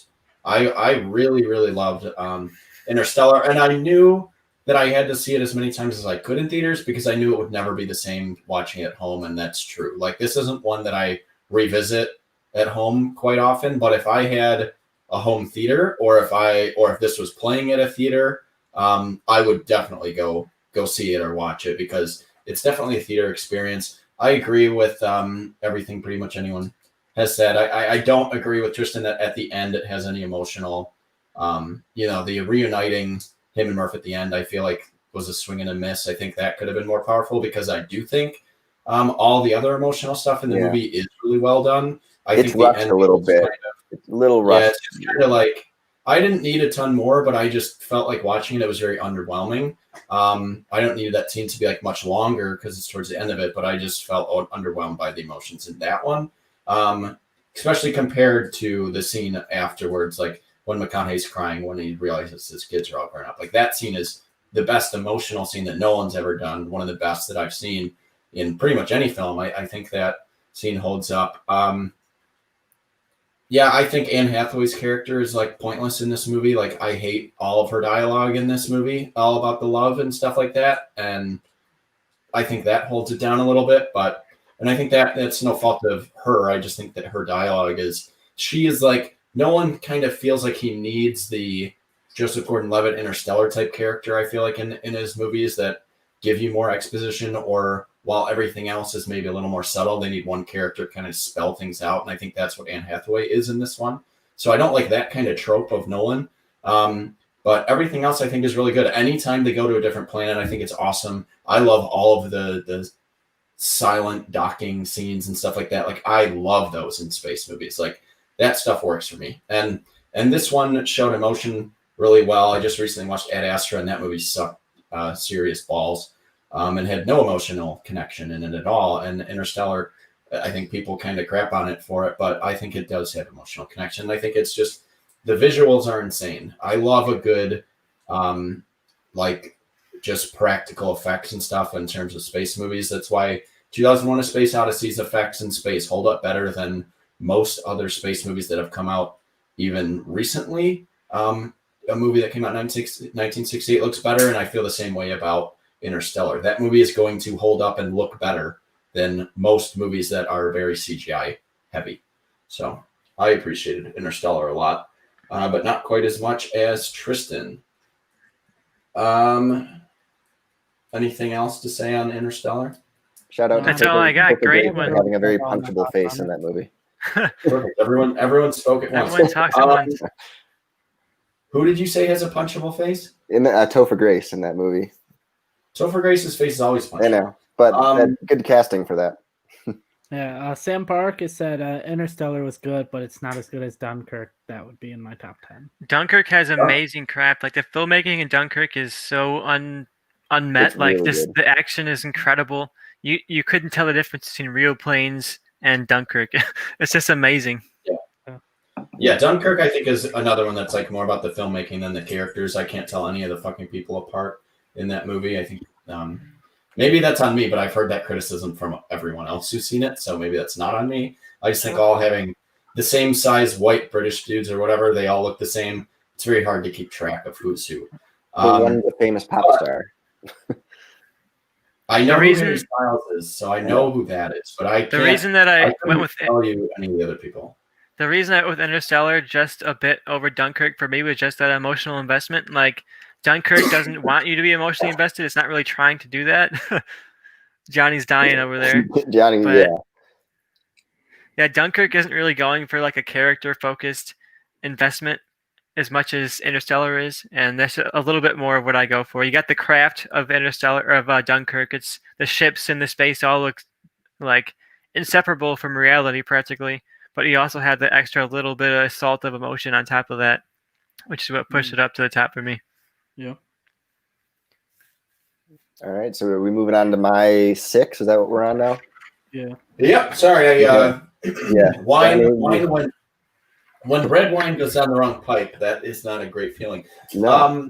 All right, so Bobby, we're on your number 6. All right, I think for another 3-hour episode. So. Yeah, well, I think I'm actually going to get to talk for this one because so this is my favorite movie by one of the best, if not the best working directors right now, at least regarded, and that is Denis Villeneuve's Sicario from 2015.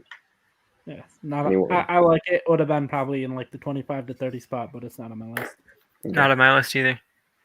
That's my number 45. 45. So just to start out, the cinematography in this movie is mind blowing by Roger Deakins. I think it looks beautiful for a movie that shows so many real life horrors, with all the gang life and stuff going on in Mexico. I think it has really solid central performances. Emily Blunt's really good as the kind of your audience. What's the word I'm looking for? But she's the audience kind of following this, and she's the main character and is being pulled through the plot, but really you're kind of seeing this story with the Sicario, the hitman, which you don't really realize, played by Benicio del Toro. His character in that movie, I was a little confused for a little while, like kind of why he's there until that ending, which that ending blew me away. Him going to kill that entire family, really. Yeah, what's that? Spoiler alert. I mean, yeah, I mean, it's limitations. It's fast, right? It's 20 years. We're talking about, but that's like one of the standout moments in the movie, and why it pushes it up so high is the way they pulled off that ending. And his character being so mysterious kind of in the background. Josh Brolin is also really good. This movie just engrossed me with the visuals. I was intrigued by the storyline all the way through with the gang life and everything going on with the murders, the bodies they find and everything in that. And it's just one that you'll see a similar theme, I think, with a couple of my top movies that aren't on other people's lists, like that are similar, but Taylor Sheridan wrote this movie, and he is involved in another movie that I have on my list, and I really like his style and his writing. And then he obviously directed Wind River, which Johnny has said I should watch, and I know I should watch, and because I want to see anything that Taylor Sheridan is involved with. So, yeah. I want to check out a show on Paramount, but I feel like it's probably not for me. Yellowstone. Is that Yellowstone? I kind of, I've heard it's basically a lot of 40-year-olds love that movie is what it seems like. Older like parents, 40 plus. Yeah. It seems like but I've never seen it. Yeah, that's a dad show for sure, or an older person show. Anything with Kevin Costner really is. Yeah, I don't Sicario. I feel like I don't have any negative things to say on it. Like, there's no reason that it's like, I don't know. When I'm looking at it, I'm like, I could have this higher, but also like, it just doesn't have the emotional connection to me than probably the other movies on my list. But I think it's really good. It has some of the best like shootout scenes since Heat. I really love like even the sound, like down to the sound effects. I think are really good, and it's just a very well acted, great directed, movie that has some really dark scenes in it, like when they find the house at the beginning and stuff like that. It has some really great moments. I just think as a whole, it's just not one that I go back and revisit as much as some of the others, even though I really love it. So I don't have anything negative to say on it. I understand it being high. If this was number one on someone's list, I'd be like, yeah, okay, makes sense. Yeah. But the emotional part is what pushes it below the other movie that Taylor Sheridan's involved with on my list. But it's I'm surprised that one's so high. I know you know what it is, too. but yeah. But I love that movie, and Johnny knows I've watched that one a bunch of times. So yeah. Anything else to say on this? Either of you guys? I don't got much else to say. It's just when I was going through Villeneuve's filmography, everything else kind of stood out more than this one. So this one is a really good movie, but for me, it just kind of got lost in the mix of great movies from this really great director. Yeah, that's kind of how I feel. Like Prisoners has better performances, and I think I have Blade Runner 2049 a little higher on my list just because it had a lot more cool visuals that I haven't really seen anything before. But Denis Villeneuve's awesome. I know Joe and I did a list a while ago of like our top 10 working directors, and he was Joe's number one. And I think I have 3 or 4 of his movies in my top 100, so I completely understand that. Yeah. All right, so that leads us to Joe's number 5. I see him kind of laughing over there. I'm interested to see what this movie is. So my 5 is from 2016, and it's Hell or High Water. And that's going to be pushed. Yeah. Wow. I'm excited to talk about that one. We have so similar lists, just in different orders. It's shocking. Yeah, not in movies. Interesting. All right, so that leads me to my number 5, which is a one that only Tristan has seen, I know, on here. It's a little Korean film starring The Walking Dead Steven Yeun. It's called Burning. Really, really fantastic movie. If you like a slow burn, I recommend this. There's no better. I love a good slow burn, like The Drop and The Most Violent Year, and films like that are all pretty high in my top 100. And then when they're done right and they have a good payoff at the end, I feel like they work very well. For anyone who doesn't know, this movie is about this kid. He starts kind of seeing this girl, and then she goes on basically, it's kind of like a missionary trip or like to go to work in Africa. And when she comes back, she's dating this new guy played by Steven Yeun, and he's kind of like the Great Gatsby. Like, he is rich and you don't really know why. You don't know what he does. He's kind of a mysterious figure. So the 3 of them like hang out for a while.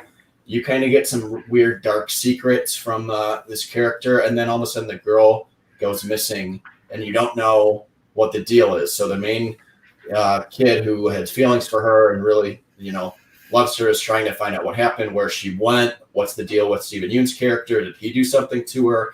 It's a great mystery, slow burn that, leads up to a very tense ending. And the whole movie, I felt like I watched this one really late at night, and it kept me up all night because I was just like obsessed with it. Like I could not turn this one off. And I just felt like from start to finish, I was completely enthralled in the characters and the plot. And it was just very much up my alley. So this is one too, if I recommended to people and they weren't huge on it, I'd be like, okay, I understand. Maybe it's a little too slow for some people, but for me, especially for a foreign film, when some people don't like, again, dialogue heavy foreign films.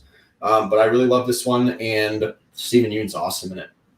He plays a really great character, and I think that's really all I have to say about it. It is a Netflix film, so it's on Netflix if anyone was interested by it. But yeah, Tristan, Johnny's covered so much of the greatness of this movie. Like I said earlier, if I watched something recently, I tried to just keep it off the list because I don't want it to be tainted by recency bias. And this is one that I just watched because I knew Johnny was talking about it possibly being on his list, so I wanted to watch it. It's on my list for so long of movies to watch, and this finally was my excuse to watch it. And I'm so glad that I did. It's such a great thriller. Like you said, it is slow moving, but I think even in the slower scenes, I still felt on edge. I still felt very invested in the investigation, invested in the characters, and wanting to see what the answers to these questions they were raising. And I've mentioned earlier that I like ambiguity in my movies, and I like to leave the theater not quite knowing what I got, but having my own interpretation of what I got. And this movie has just the slightest little spice of ambiguity by the end of it. That for me, it was that perfect balance of you've got the text in front of you, but there's plenty of interpretations people can have of that text that are perfectly valid. Like if somebody wants, I don't want to spoil the movie, but there's multiple different ways you can think of what happened, and either one is valid. And that's very fascinating for a movie for me, that I think so many movies are very straightforward and very what you see is what you get. And I think we'll mention some foreign films even more later in the episode, but I think Johnny in particular really likes foreign films, and part of what appeals to that for me is that you're getting beyond like the formula of Western movies. I think a lot of American movies you could almost walk out of the room and come back and you wouldn't miss that much because they all follow the same beats. They kind of feel very similar, and not even if they're outside of genres, you feel like you're watching a similar movie in terms of its structure, in terms of its beats that it's hitting. So I think what appealed to me about this movie was just how much I got out beyond that formula that we see a lot in Western movies. So if you want, like you said, dialogue heavy, but if you want to get a little bit out of your comfort zone, if you've seen some popular foreign movies like Parasite and you want to maybe branch out a little bit more, this and Shoplifters for me are the two that I would say go to after you've seen Parasite. So definitely recommend Burning. Yeah, shout out to I looked up lists of just like the top 50 or top 100 Korean films of the decade because I really love films from South Korea. And Burning was in the top 5 on every list. It was either 2 or 3. And a couple that we'll talk about ahead of it were on there as well. But Burning is right up there as far as like critical acclaim with a film like Parasite, which was a little more wide reaching. Burning's just really, really good. And yeah, it's right on Netflix. It's easy to go do or to go watch. And I really recommend it to everyone. And that leads us to your number 5, Tristan. My number 5 is one that I think you guys have seen. Spike Lee's BlacKkKlansman from 2018. Wow, that's a great movie. Yeah, I think a really good movie. Top 20. Mm-hmm. It's kind of high for me. I think a lot of people would like you said, it's a great movie, but I don't think a lot of people have it quite as high. But for me, I think it has such an unflinching level of energy. And I think Spike Lee does that very well. He weaves in real life themes and even real life footage to fictional stories and has that kind of narrative that drives you throughout this story, but also connects you to the real world that's happening outside of the story. And I think BlacKkKlansman, above any of the other movies, I think really unapologetically forces you to know what it's about. I think subtlety has a lot of place in movies. Like I've mentioned earlier in my list, I have a lot of very intimate, kind of quiet, kind of quaint movies, but this is not that.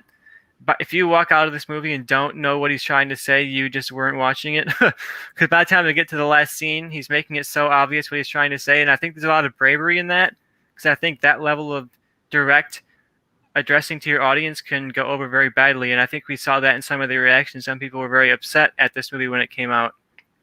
But I think especially coming out in 2018, just a couple of years before we've seen this massive rise in civil rights in the last year, I think this movie addresses those themes so directly.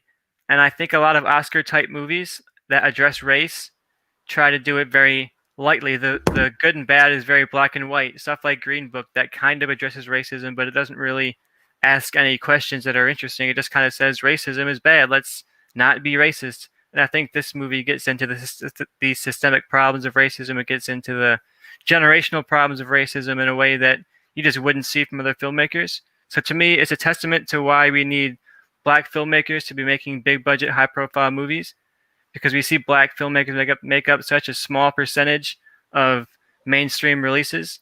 I took a class in school that went over a lot of the great directors in history, and Spike Lee was the only African American director we covered in that entire class. And to me, that is not a reflection of black people being bad directors. It's a reflection of the Hollywood system rejecting certain ideas and certain people, even not intentionally. And I think this is a really great testament to what can be done if we're giving diverse names a voice in Hollywood.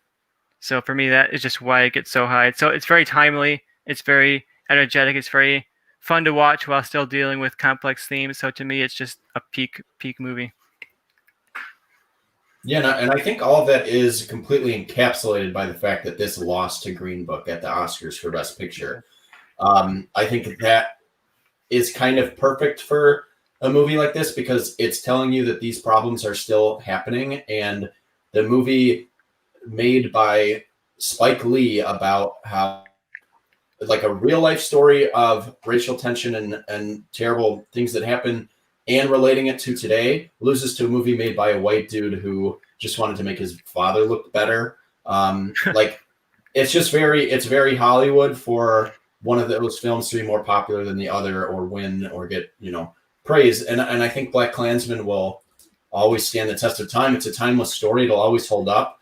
The book is fantastic. It's the biography of Ron Stallworth. I read this after seeing the movie, but I haven't revisited the movie. That's the only reason it's not way higher on my list. I saw it in theaters, loved it, thought it should have won Best Picture that year, and then just never really went back and watched it for whatever reason. So I probably will, because you just even talking about it has got me pumped up to kind of revisit some of it.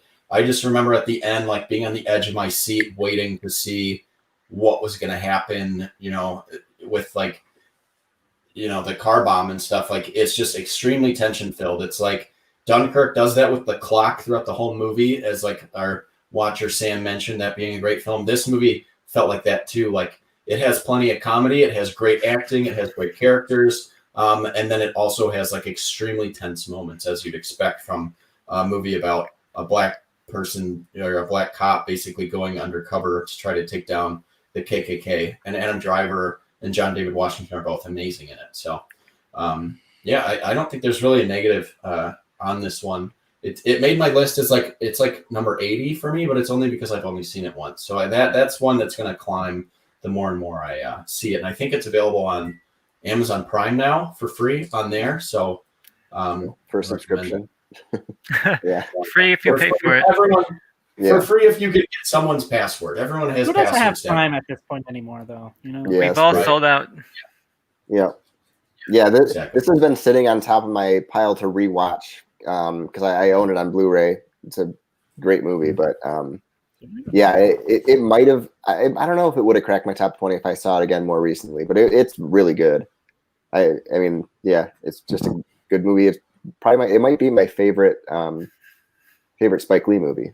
It's his best movie since Malcolm X. I don't know which one I can say is a better film between those two. But just looking at his filmography, and they're like 30 years apart almost. But he's done some good ones in there, like in between there, like even like ones that are against what he normally does, like Inside Man is a really good one. Yeah, I love Inside Man. Yeah, it was nice to see him kind of get back on track.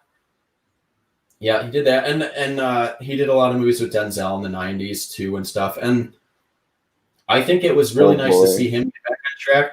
This felt like his version of The Martian with what's his name? Ridley Scott. Getting back on track, like, after years of exactly doing the remake of Old Boy, which is the epitome of, like, what Tristan was talking about compared to Korean films versus Western films. You take this great story and this great movie of Old Boy, and then you bring it to America, and you have to insert things that will literally ruin the movie and change things up because you think the audiences won't really get it in America. So I do think that's an interesting one, just to see kind of the differences between American and Korean filmmaking and what kind of sticks to, the safety zone, going back to that. But yeah, Black Klansman, great movie. I'm going to rewatch it as soon as I can. I don't know if my fiance's seen it. I don't think she has. So maybe we'll watch that one together and enjoy it. So maybe like Topher Grace as an actor better. Like, respect him more. Just because, Yeah, like, before I Topher saw him Grace- as, like, the guy from that 70s show, Yeah. like, he was bad in Spider-Man 3 and all this, and then he comes Mhm. out as David Duke in this, and you're like, oh, shit, he's actually, like, a Yeah, good he's actor. actually good. A lot Yeah. of Topher Grace talk this episode. You know, I know. you don't But expect first it. talk Topher about how Grace making Yeah. some appearances. Topher. He's like Unexpected. the Rebecca Hall of this episode. All right, Tommy so gun that type. was that was Tristan's number 5. Bobby's number 5 is Parasite, and now we are all into our top 4s. So Joe, what is your number 4? My number 4, I don't know if it was on anyone's list, and I kicked it up from earlier, but it is 2017's Logan. Not on mine. No, but I do love the movie, but I just didn't quite make it. Like we've talked about before, I'm a big lover of dad movies, and this is like the dad movie of superhero movies. It's just like a western, exactly, modern day western with You have your Wolverine claws, Johnny. set in the like near future. I don't know where mine is. Kicking ass, and like I understand the villain problem of like none of the villains are like super compelling, but to me, I'm in there for like the relationship between, you know, X-23 and Logan. It's like more what I care about. Those, like, for whatever reason, those are the type of movies I go for, and that's why I love it. Yeah, it's I watch it like every like awesome. 2 months. Other than the awful, On fire. other than like the awful movie theater experience that Johnny and I had the first time we saw this movie. That this really, is I amazing. think, has affected my opinion What on happened? Logan. So- Bobby and I saw it, and there were these Yeah. really fucking annoying people behind us talking and being obnoxious, Oh, like yeah, the you don't- entire Well, fucking movie. what it was a girl who was clearly Hammered. drunk or high or both or something, but she and also just really excited to see the movie. But every time, like in the beginning, anytime Wolverine like made contact with someone with his claws, she was screaming like she was like in her own house, and she did it constantly. Like Sounds like me watching Cats. Yeah, but I don't think anyone cared if you interrupted that movie. Yeah, that I was improved louder than Cats. most. If Yeah. you interrupt Hey, Cats. now you it actually sounds like cats are singing. All right. But yeah, no, really awesome movie. Love the performances. Best performances of any X-Men movie by pretty much everyone Yeah, for involved sure. of the main cast. Patrick Stewart should have been. I think Patrick Stewart should have been in contention to win Best Supporting Actor for that. I thought he was amazing. And obviously Hugh Jackman. It's you know, he. Yeah, this yeah, one really good. Just being able to see Wolverine kill people, like how it would actually look if a dude with metal claws was killing people, was awesome. Like you finally got the R-rated Wolverine movie that you've always wanted if you followed X-Men. And I love it for that, and I love it for Patrick Stewart and Daphne Keane and Hugh Jackman, the good version of Hugh Jackman. But I think this movie is held back for me because the villains are so bad. I hate that it's a young Wolverine. I think they could have done the X-Men universe is so huge. You could have done any other villains, and this movie would have been improved. And they chose like the worst way to go with it. And they're Should've kind been of side Sabretooth. plots.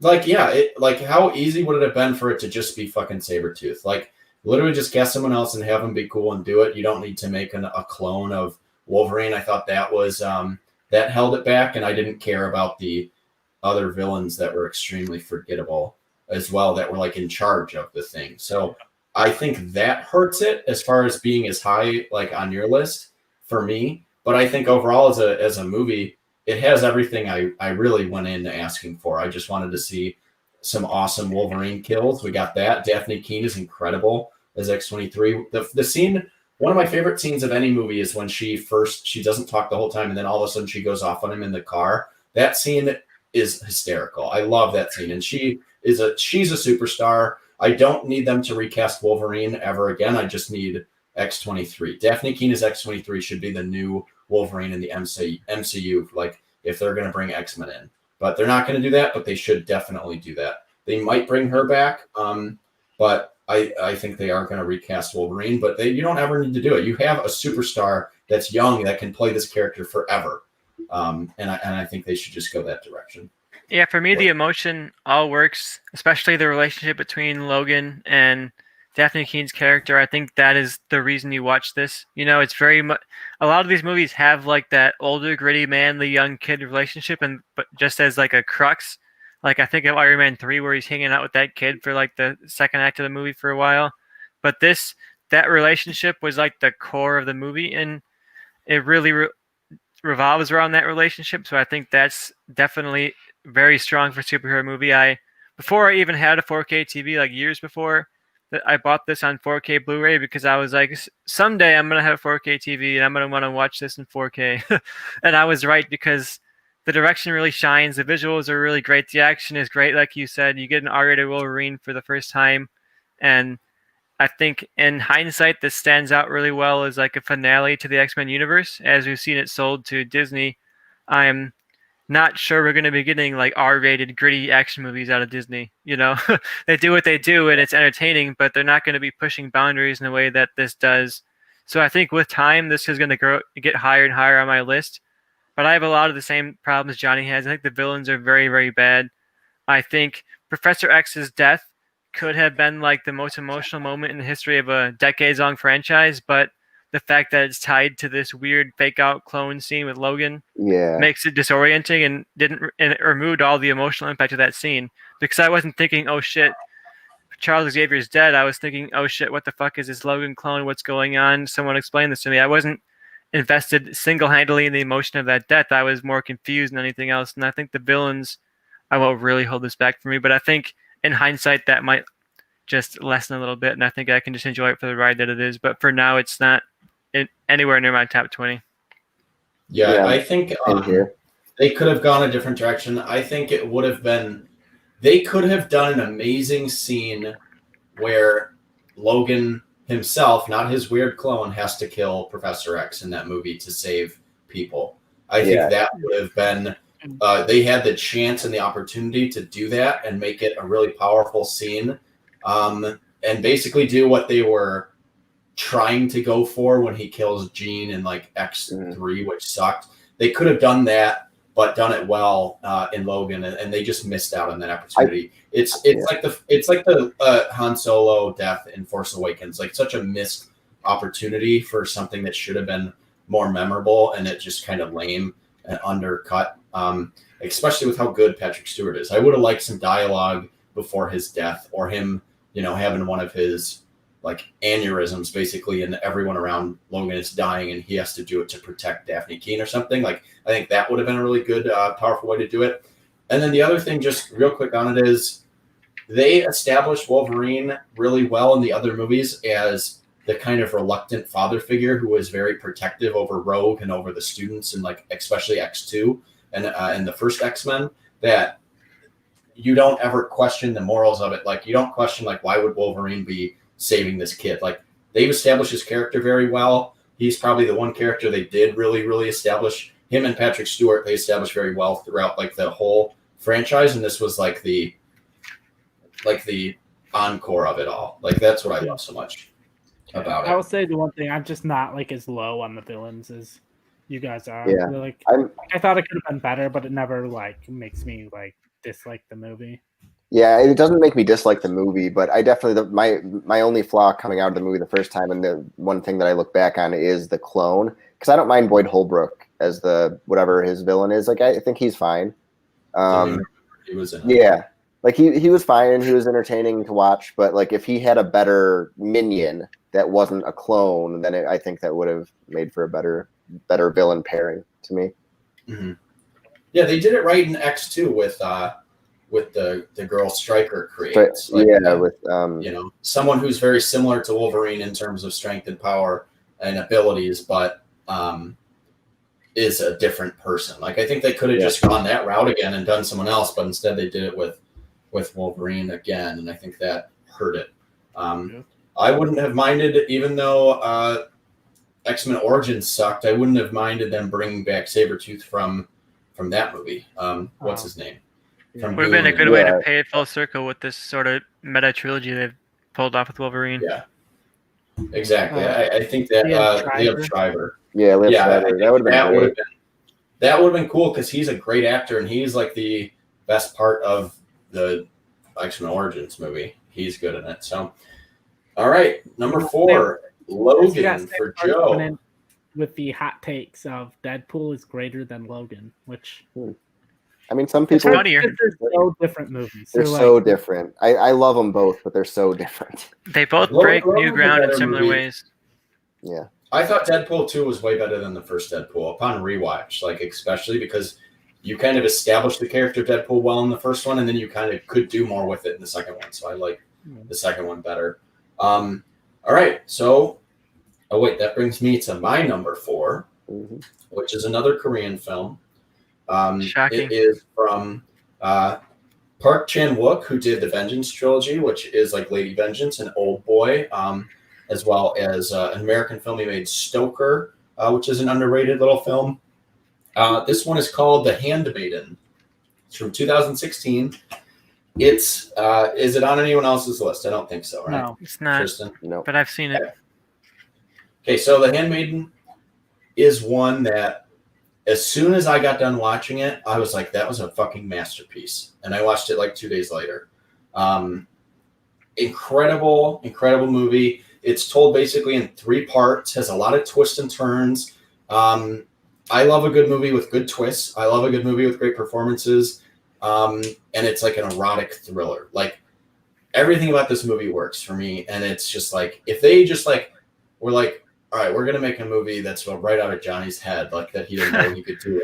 Everything in this movie is basically up my alley. I love everything about it. It's basically the movie starts off as a plot of this Korean woman living in Japan is married to this old dude, and they're super rich, and it's a con artist takes this young girl and has a plot to kind of get the woman to fall in love with him, and they have this handmaiden in there to help convince her to fall in love with him.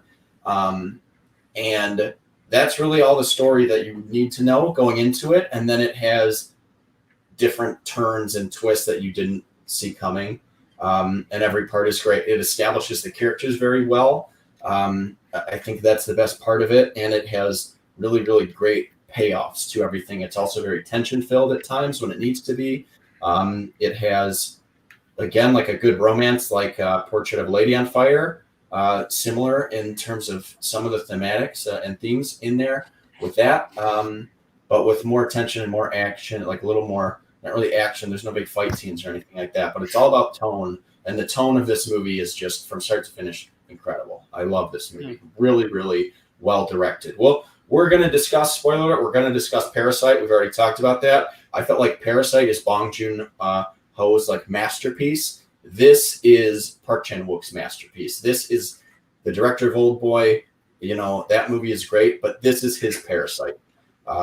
So it's not quite as strong as Parasite, but it's just a phenomenal film. And I thought this one, as soon as I saw it, I knew how much I loved it right away. So that's why it's so high on my list. I've recently watched it. I didn't see it when it came out. I watched it within the last year, but I've seen it 2 or 3 times since then. So I was just blown away by this one.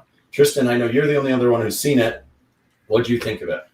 I think it's really, really good. The filmmaking is standout. You didn't mention that as much, but I think there's some really gorgeous cinematography, some really great nature shots, some also really great interiors. The lighting is really good. I think the characters are what brings you here, and you really are. I was very, very compelled between the relationship of this handmaiden and the woman that she was serving. And you mentioned the twists and turns too, and I think that really compelled me. Like, if you like the twist of Parasite, there's a couple really big, you think the plot's going one way in Parasite, and then it's going some totally opposite direction, and you have to adjust to that in your head. And this has that. And this movie does that. Space. This movie does that. Three times. 3 times, literally 3 times of just an amazing, holy shit, I didn't know this is the direction it was going. Yeah, incredible drama, very compelling twists and turns. I don't want to spoil it too much about where the relationships go between characters, but there are quite a few sex scenes, and I think in movies that involve LGBTQ relationships. A lot of the sex scenes tend to be very, especially between women, they tend to be very like, I don't know how to say it, fetishizing for straight audiences in a way where it's supposed to be like, oh, isn't it hot that these women are making out?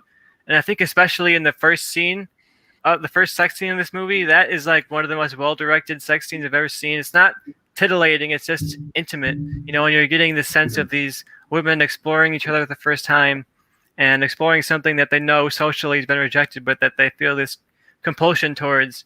And I think that first sex scene was really, really good.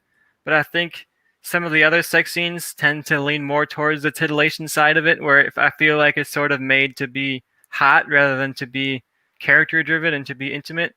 And some of the scenes I saw, I thought like, no real person is actually ever going to have sex like this. Like some of the sex scenes are just not grounded as much as the first one is. So to me, it loses steam a little bit in that second half. What I will say about that is I kind of agree with you on that. And this director has a tendency to have long like sex scenes, extended sex scenes in his movies. I mean, Old Boy has one that's more plot driven too. The reason that one's in there, but this one, I think every time that there is a scene like that, the story is being told from basically someone else's perspective.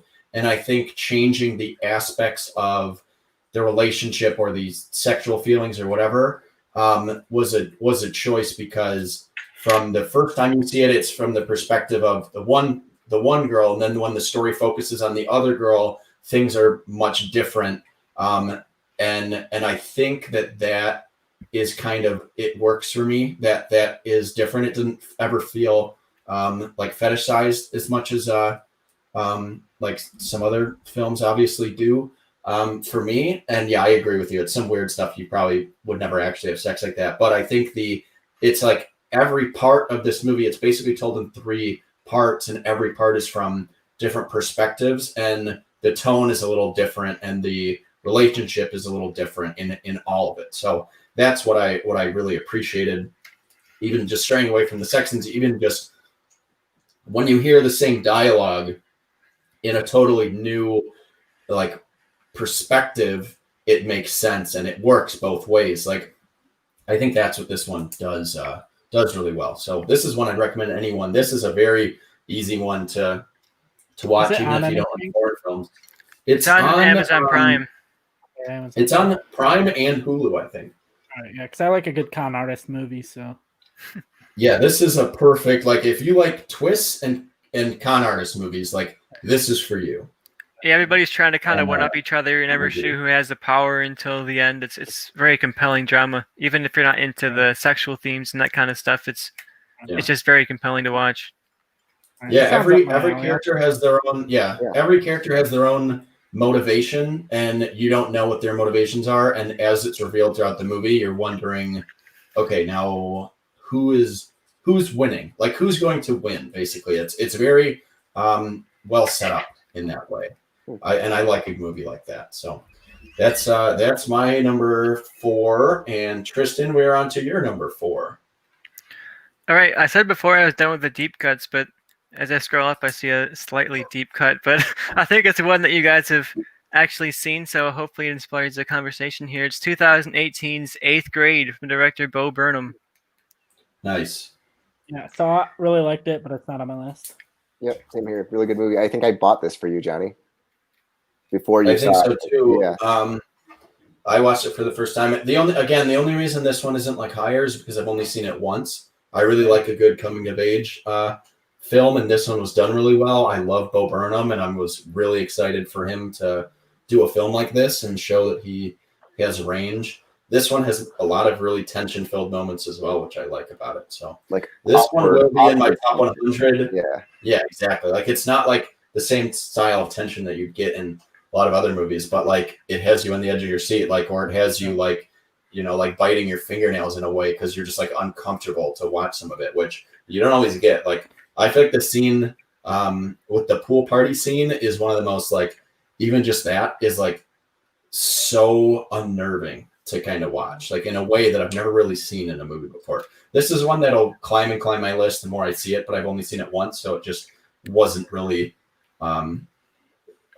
like it wasn't as fresh into my mind, even though I saw it recently. I just hadn't seen it a bunch. But Yeah, I think do that really will like help for sure. I think every time I've watched it, I've just liked it more and more and more, especially as the last couple of years of the decade have gone along. I think that this movie is unique, not just because it came out in this decade and it's really good, but I think it captures a moment that could only be captured right now. You know, it was only 2 years ago, or 3 years ago now, but if they made it today, it would be so different because the technology, the social media platform she's using, all that stuff is very momentary to 2018.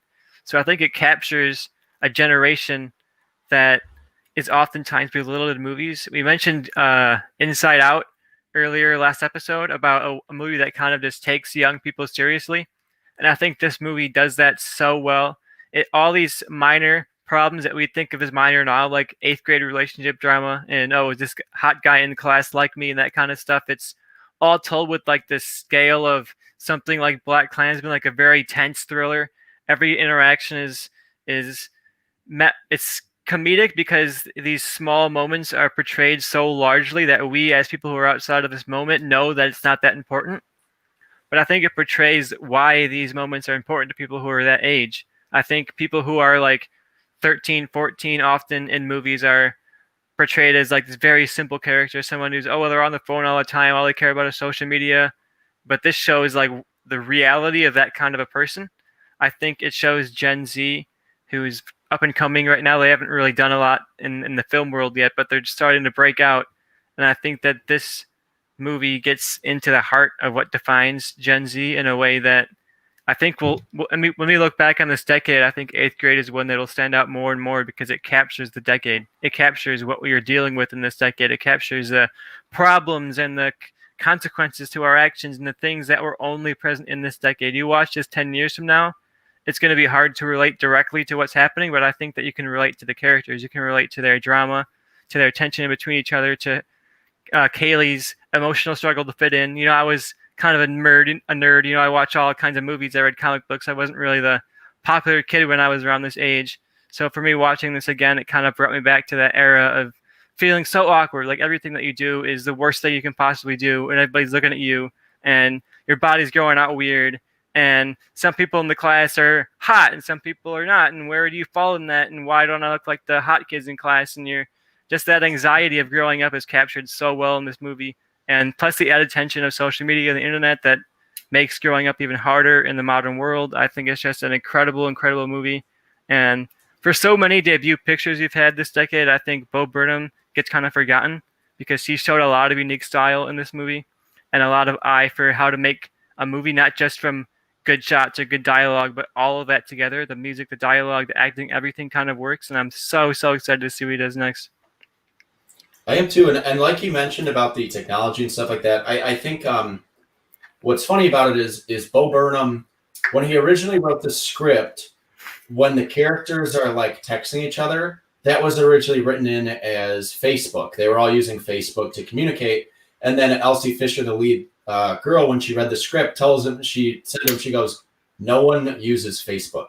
So he changed things he listened to the actors and the people of that age that were, you know, kind of giving him notes on it, and really wanted to take the details of this is how kids live nowadays. Like, it doesn't feel, I don't think this one will ever feel like dated. I think, like, you know, even like we talked about Chef, I think if Twitter ever became like Facebook, where everyone's just like, yeah, we don't use this anymore, this is for parents, like, only, I think Chef, because that whole movie is Twitter, won't quite hold up as well as this one because it doesn't rely on like the social media stuff. It's all about texting and things like that.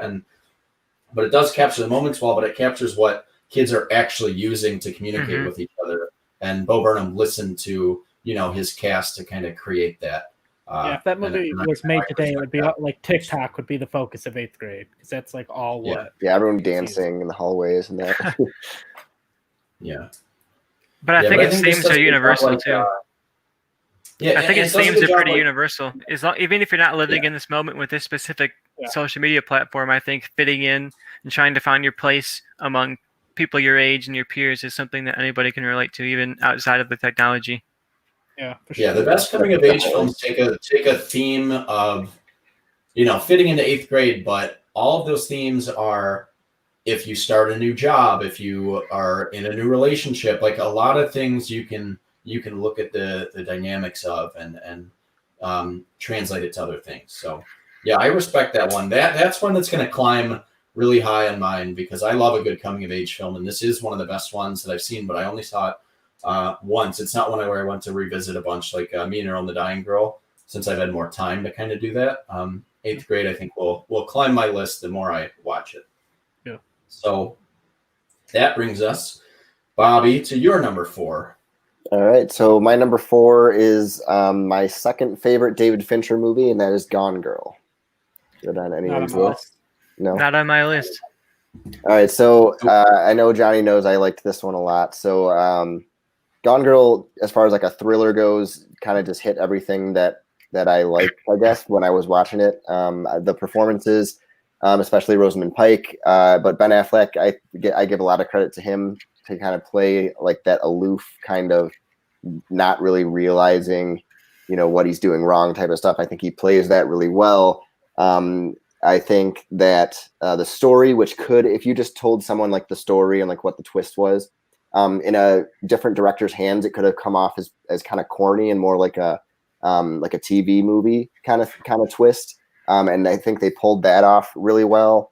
The investigation and everything and following both her story and her husband's story. The flashbacks give kind of as you go, kind of what this marriage was like and what Amy Dunn, what kind of her psychological state was and how it broke. And I really liked that. I'm never going to look at a wine bottle the same again.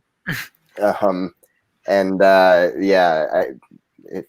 think Johnny's looking at a wine bottle or trying to remember what I'm talking about. But yep.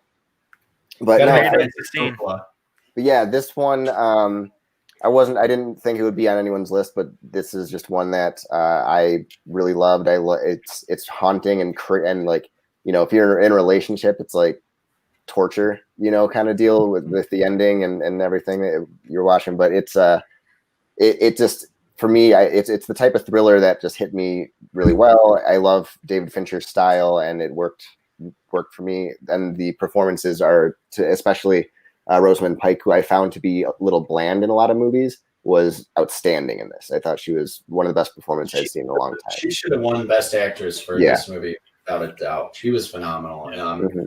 Yeah, I agree. I love Gone Girl. It's my number 40 on my list just because I think, as far as like tension-filled, like twisty movies, like we just talked about The Handmaiden, I think that's a much stronger, like more well-made film with similar tone. So if you have seen Gone Girl, I recommend The Handmaiden, because if you like, that sounded good. I want to watch that one. Yeah, you'll really like it, because basically take the twist of Gone Girl, like we said, but make and it do like it 3 or 4 times. Yeah, and you never get tired of it, and you don't always like see where it's going with it.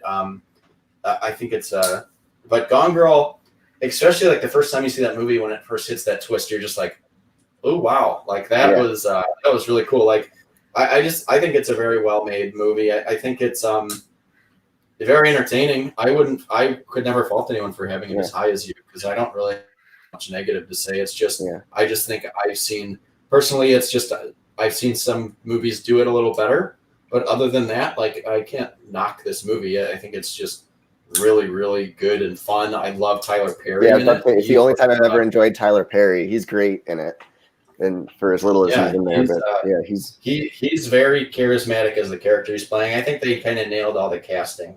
With everyone in it. So. And also, if this is another one that Fincher's commentary is actually really good, and he's kind of dryly funny in it, and he takes some jabs at Ben Affleck in a pretty fun way.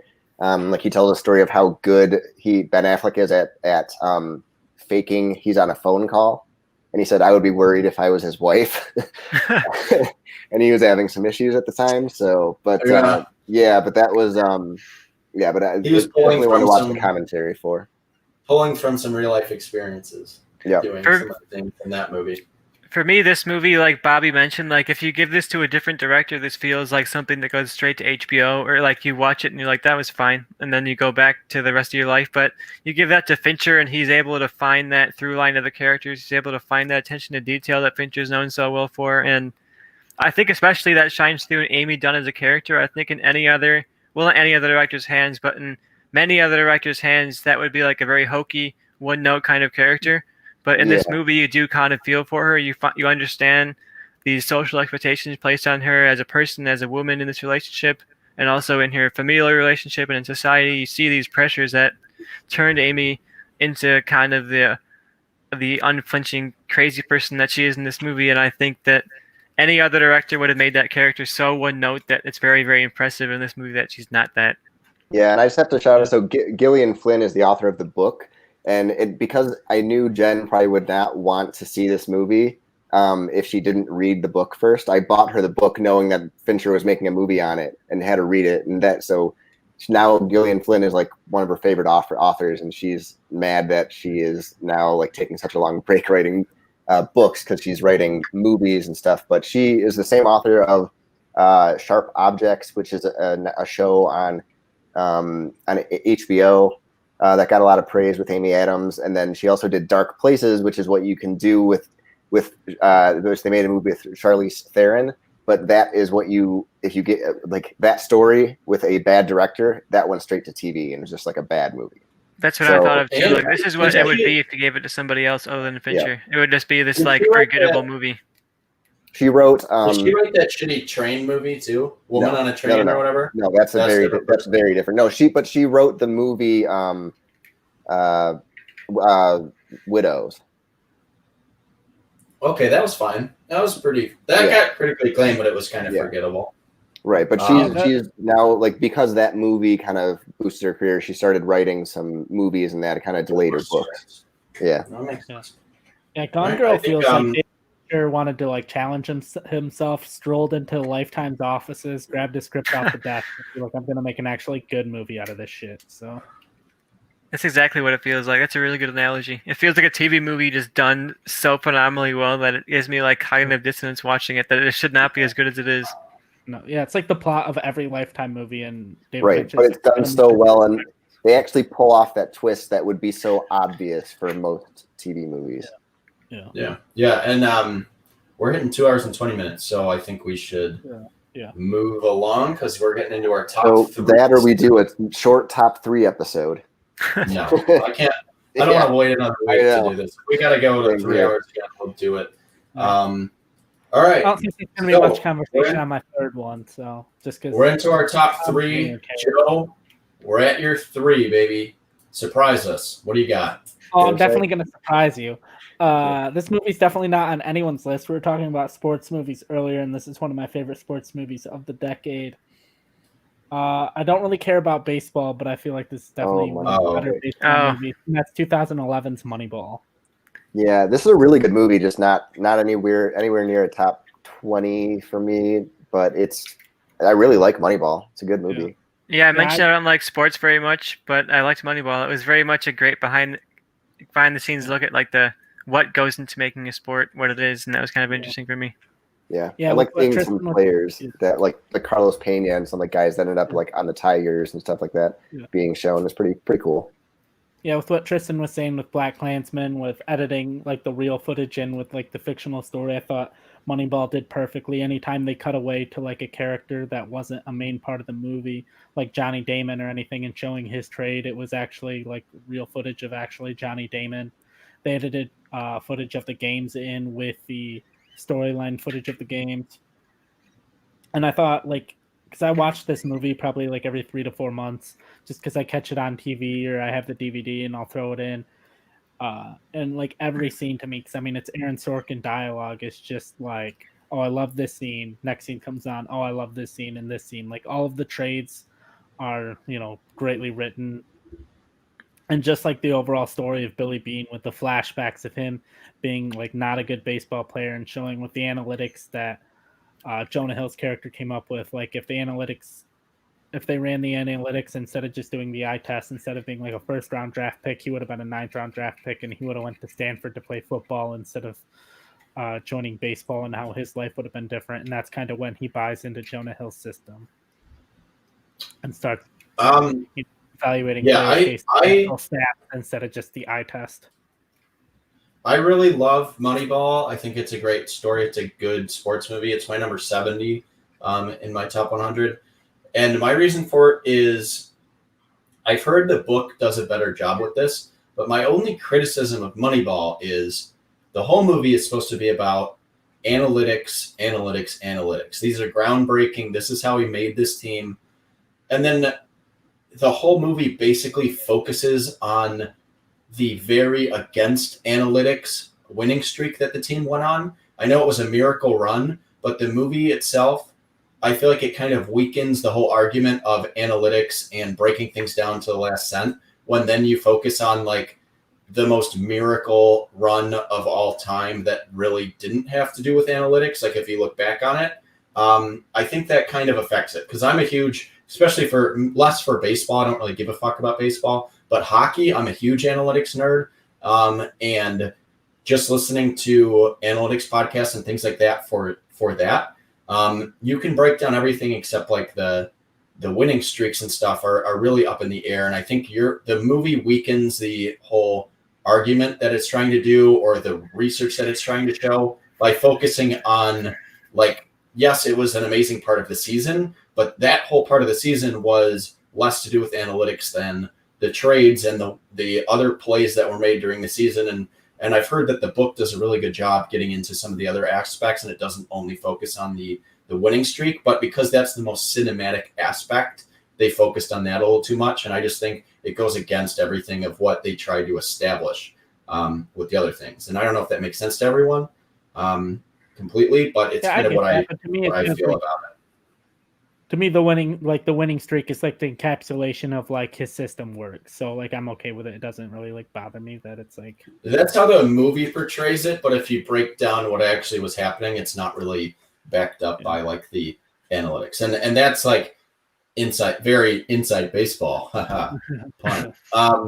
But yeah, that's kind of my thing. Like my only knock against it is very nerdy reasons, and I don't really knock it because I do love this movie, and I agree with you. If this movie's on, I'll watch it to the end.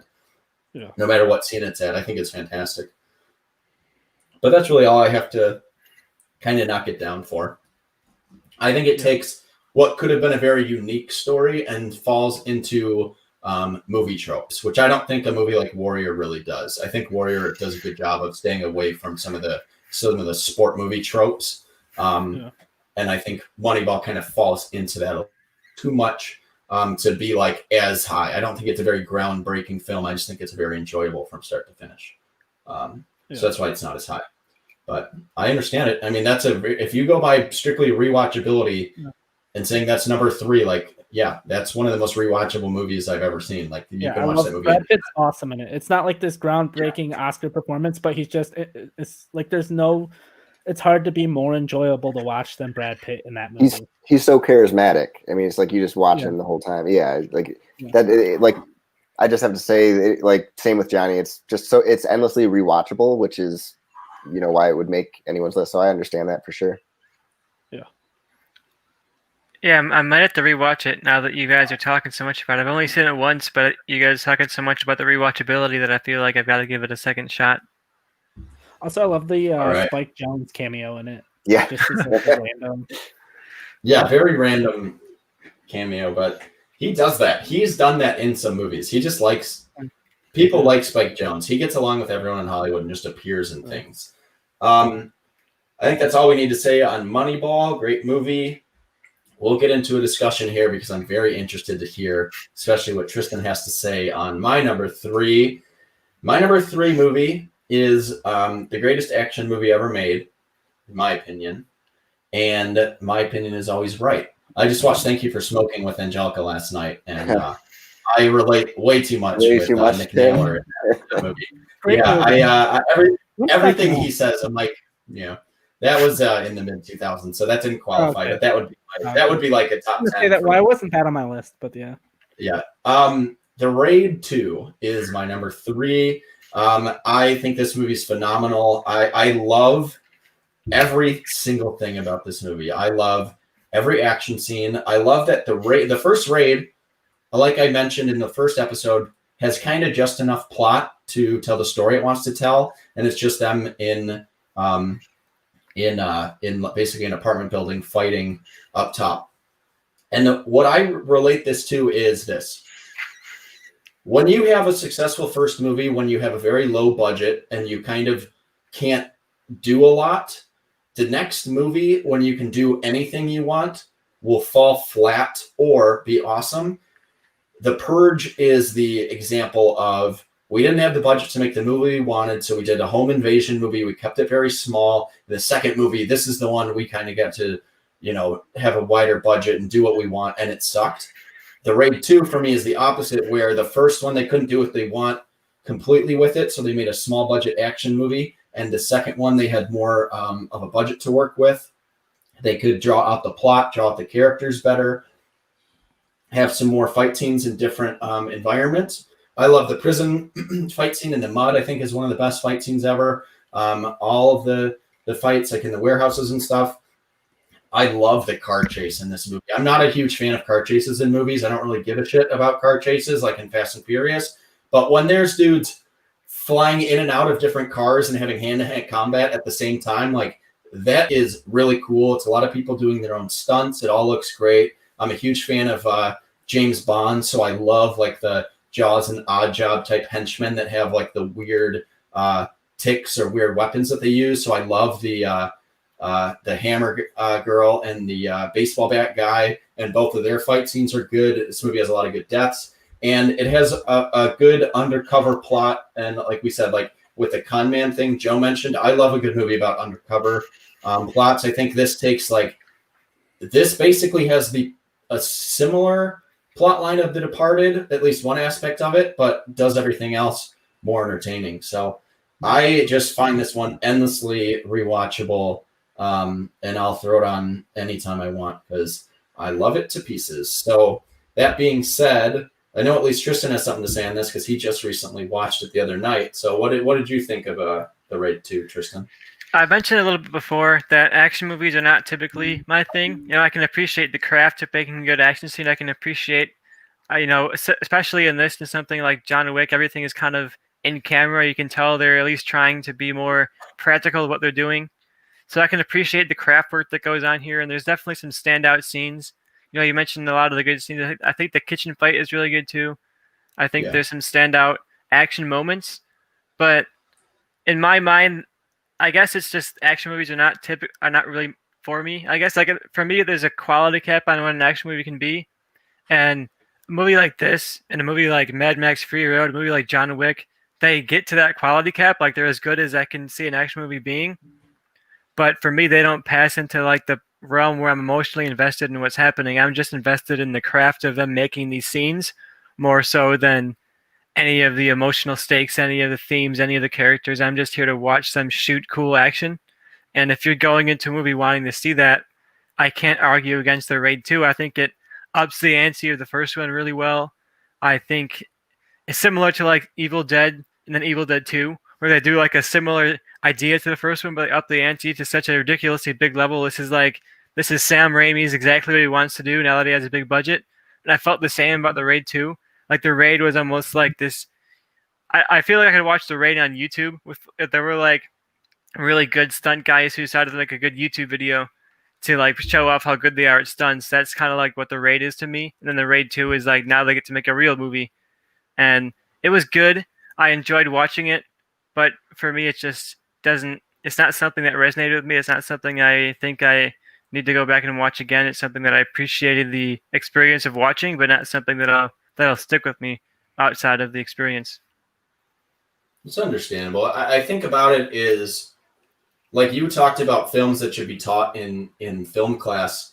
This is the action movie that should be taught in film class because it's way more unique than anything else in terms of all the choreography that goes into it. Every scene, like when something falls, you need it to fall in the right spot because you're trying to do this like fight scene in one take. And you need, when this guy gets thrown onto his back, you need him to be able to pick that up to use it. Like all of the little craftswork that goes into it, I think gets forgotten about in action movies because it's like very stylistic and like, oh, I'm just watching people beat each other up. But when I first saw this movie, I think I watched it as like, oh, the action was cool. And then the more and more I've watched it, I've seen this movie probably 20 times.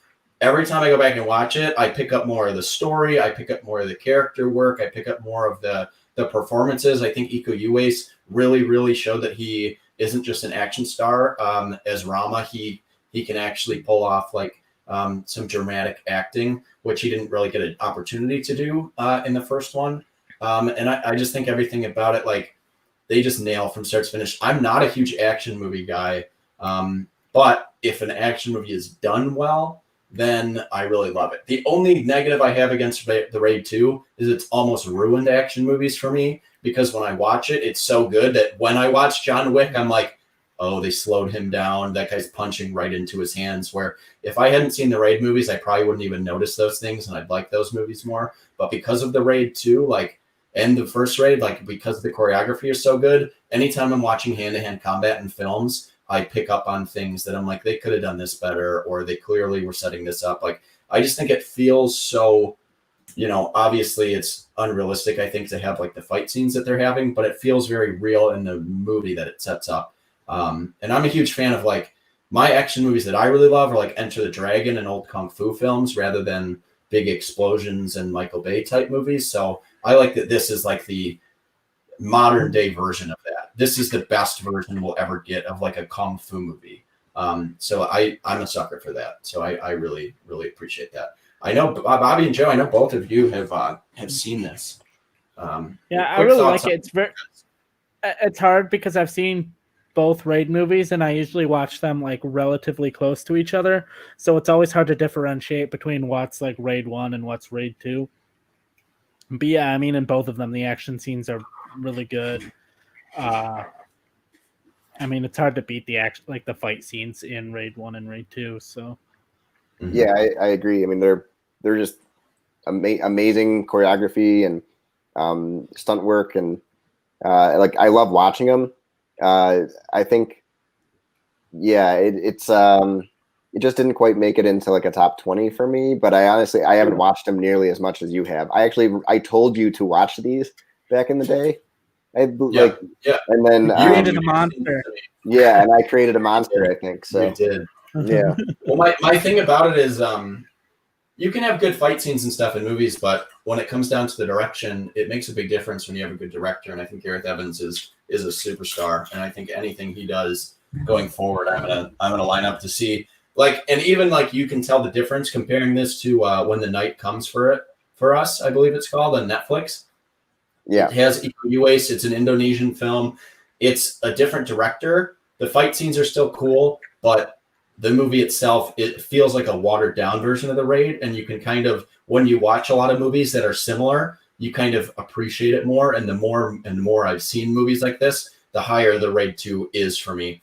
And I think for movies to be like in my top 5, I had to feel like they were the absolute best of their genre. And I think this is the best of the whole action genre. So that's why it is higher, even though like The Handmaiden, I think overall as a film is probably stronger in terms of like story structure and character development and stuff. But the Raid 2 is for me far and away the best action movie ever made. So that is what gives it that boost to be at my number 3. Okay. So yeah, that is my 3. We have a comment. What the fuck is the Raid? That was me like a week ago. Sam, watch the Raid movies. They're the best. They're the best action movies ever made. That's all you need to really know about it. It's about a cop who goes undercover to work for a gangster to kind of bring him down the same way Leo does in The Departed. But you surround that with epic fight scenes and epic car chases. So that's really all you need to know. That's my recommendation of the Raid 2. So, Tristan, we're on your number 3. What do we got? All right, my number 3, you mentioned trying to be like the pinnacle of a genre for the decade. And we talked a lot about debut filmmakers, a lot about voices in horror. So I think, of course, number 3, we've been waiting for it for a while. It's Jordan Peele's Get Out from 2017. There it is. Awesome. That was my number 9. And my number 7. Not on my list. It would have been like my 25, 26, somewhere in there. Somewhere between 20 and 30. This movie is just like insanely good. Like I watched it again yesterday, just to be prepared for this conversation. And I think pretty much all the flaws that I've had kind of like washed away. I think, of course, it's been talked to death about the commentary of this movie and that, but I think it stands out really well when you compare it to other movies that try and do similar commentary, because often we see villains similar to how they are in Black Klansman. They're like these ridiculous rednecks. They're like the most outwardly racist people you ever met.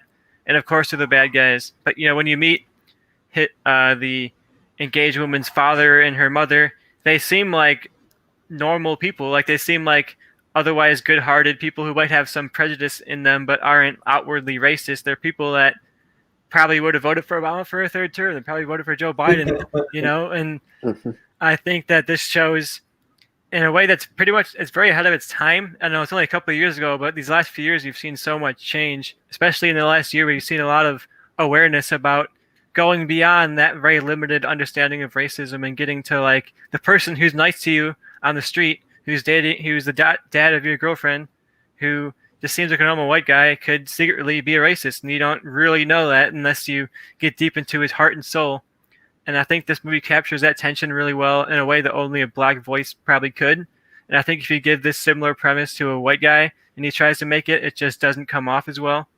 I think everything pretty much works in this movie. I had some problems with the third act when I first watched it, that I think the elevation from hypnotism to literal like brain transfer is kind of ridiculous. But I think it works in this movie. That's kind of the whole time in that first like hour, you think you're ahead of it. You're like, oh, of course they're hypnotizing the black people to be like servants, and you think you know where it's going, but then you don't.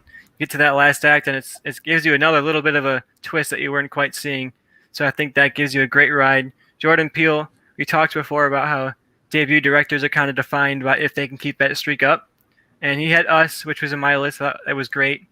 And I'm really excited to see what he does next, because I think if he can keep up this quality as a filmmaker, he's going to be one of the greatest voices out there. Mm-hmm. I agree. And I think this one separates itself from it. Follows, I think, as a movie that will hold up if the director has a great career. Get Out was, no matter what Jordan Peele did afterwards, Get Out would hold up as like one of the best movies to come out of all time. Because I think this is another one that I agree with you. I had some problems with it the first time I watched it, but upon rewatch, I've watched this movie over and over.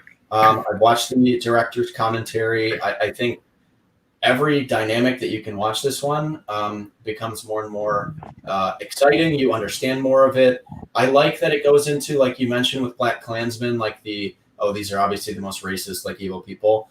Even there are different levels of racism. Like everything doesn't have to be so, to put it in this term, like so black or white, like so black and white. Like even just changing, the daughter's bringing home a black boyfriend, so the dad changes the way he talks. He changes some of the words he uses. He has to bring up, I would have voted for Obama for the third term. Like those things are levels of racism that like people don't really get. Like people don't think of that as like the same things, and this movie has a lot of that and portrays it really well. I think every single time I've seen this movie, I've grown to appreciate Daniel Kaluuya's performance so much that I think if we did a list of the top performances of the decade, he would easily be in my top 5 for Get Out. I think his performance is so well kind of understated when it needs to be, and all of the acting he does without much dialogue is what kind of defines for me like what a great performance is, compared to what just a great script is. I also think one of the most underrated scenes of all time is Allison Williams, is that her name? When she is on the phone and she's acting all scared, you hear it in her voice, but her facial expressions are, I don't give a shit. That's something that has never been done before on screen. There's not one other example of something like that. When Jordan Peele wrote it, he said, I didn't think there was any chance this would make it in the movie because I didn't think it was possible. And then she worked at it and they nailed it. And that scene, I think that scene alone could be put in a film class of like, this is groundbreaking filmmaking. Like this is something that has never been done before and will probably never ever be done again. I think that's a very underrated just level of acting that people don't really get the first time you might watch it through. But the more and more I've seen that movie, the more and more like things like that stand out. And I think everything down to the last detail of this one, again, is just so well directed. Again, he's the perfect person to take over the Twilight Zone because it feels like an extended Twilight Zone or Black Mirror episode, but done in the best way possible. Yeah. And like there's a lot of things that just like immediately became part of pop culture and like immediately became memes, like in a good way. Like Keith Stanfield too. Yeah. Like I would have voted for Obama for a third term was like immediately just like a thing you saw online of, and like the sunken place was just like a phrase that became part of pop culture immediately.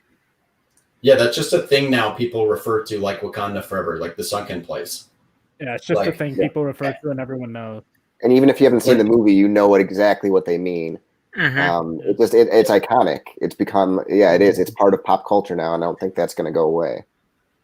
Yeah, like they'll interview like NBA players or like whoever, like sports figures that like lose a big game or something, and they're like, yeah, I feel like I was in the sunken place. Like that's just like such a common term now. Like it's just like a thing that will always stand the test of time. So that's what I think, Tristan, I can't fault you for having it as high as you do. That one was really hard not to put higher on my list. It made it into my top 10, so it's saying a lot for it. But it's my number 9. But that's one too. Every single time I watch that movie, I love it more and more and more. So that one, all right, we're hitting at 2 hours and 45 minutes now, and we got a few more movies to talk about. So, Bobby, let's get into your number 3. All right, so my number 3 is one that Joe mentioned earlier. I think is number 5, and that is 2016's Hell or High Water, directed by David Mackenzie, again written by Taylor Sheridan. Fantastic performances by everyone involved, Ben Foster especially, and Chris Pine, Jeff Bridges.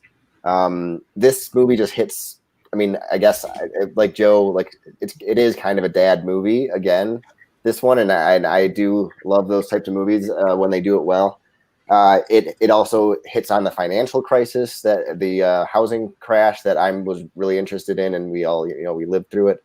And the whole concept of stealing from the bank to pay off that bank with the money that you stole. Like I really like that concept. You get emotionally invested in the two brothers. I think Ben Foster is such an underrated actor. Like I think, like at least in pop culture, like just no one really knows who he is, and he should be a lot bigger. He's amazing. Chris Pine is showing, like, since Wonder Woman, everyone's kind of fallen in love with him, but he was kind of just like the forgotten Chris for a little bit. He was just Star Trek. And this showed me that he could really act and carry a movie like this with dramatic weight. And then Jeff Bridges, there's so many memorable scenes in this movie that just like little moments that don't really, to me, like they didn't need to be there, but they just build character or build the whole scene and the state of Texas and where they are, like the scene in the diner with the waitress asking how they want their steaks is such a fantastic scene. Even just little moments of Jeff Bridges talking with his partner in the hotel, drinking Shiner Bock, Yanni. Like it's I just love this movie. It has an emotional, like you feel every death that happens in the movie. I won't spoil this one because I really think everyone because this one I think is not as watched as a lot of the bigger movies that we've talked about. It kind of got lost in the shuffle, but it's one that I really love. And I know, Joe, you do too. So why don't you talk about it? Yeah, it's really good. Like a lot of good quotable moments, like the diner lady of "What don't you want?" Yep. And then I love the Ben Foster line where he goes into the gas station and he asks for a Dr. Pepper, but then they end up not having Dr. Pepper, so he gets him a Mr. Pibb. And as they're driving out of the gas station, Ben Foster just yells out, "Only assholes drink Mr. Pibb." Yep. And like we said, with the whole housing crisis thing, and then the bank, like knowing, like the bank basically figuring out that the brothers robbed them, but then them kind of being okay with it. Yeah. And then like the whole thing of it captures like small town, like America perfectly, of like with the son like playing football, but also like the dad kind of just being shitty, and the Chris Pine's character kind of just being shitty, like a shitty dad and like working on the farm and all that. It's just like really, I feel like it's a good like realistic portrayal of, it's never heightened. They're never like robbing this. It's not like Logan Lucky where it's like, okay, it's like small town America, but it's heightened and that would never happen. Like I feel like everything in this movie could legitimately happen. Yeah, I mean, I'm just picturing all the scenes in this, just even when you see them robbing the back, like through the window of the diner, like back behind, like Ben Foster's character running into that bank and all that. Yeah, this just movie hit on all levels for me. It's a modern day Western, which they don't really make a lot. Even if you make a Western nowadays, they set it back, you know, in older times, and I think they pulled it off really well. My dad loved it. Yeah, definitely a dad movie. I think I really enjoy this one. The score I have to shout out really quick. Great. It's really good. I really enjoy this one for a lot of reasons, and I think my only criticism of this one, again, like I think everything about this movie is good. I think Chris Pine is great in it, but I would have liked maybe someone who looks a little more rough around the edges. I think Chris Pine is maybe a little too pretty to play the character that is being portrayed, especially compared to everyone else in the town. Like with the waitress, she looks like someone who'd live there. Chris Pine looks like a movie star. I think even especially after watching Hell or High Water, or what the fuck? Wind River. The Jeremy Renner movie. Wind River. I think especially after watching that, I would have liked to see someone like Jeremy Renner maybe in that lead role. I think he has the look of, I would believe him as like the football player, but he looks a little more kind of has a little more wear and tear on him that I think the Chris Pine character needed. But that's the only negative thing I could maybe say about this. But to be fair on that point, there's a lot of pretty boy type quarterback players that come out of Texas, and that like you see that look all the time. So I mean that doesn't bother me in movies nearly as much as it does to you, unless it like really stands out. But I really like Chris Pine in this movie, and I think it actually made sense for me why he could be, you know, actually an attractive person and not, you know, just kind of a regular looking dude.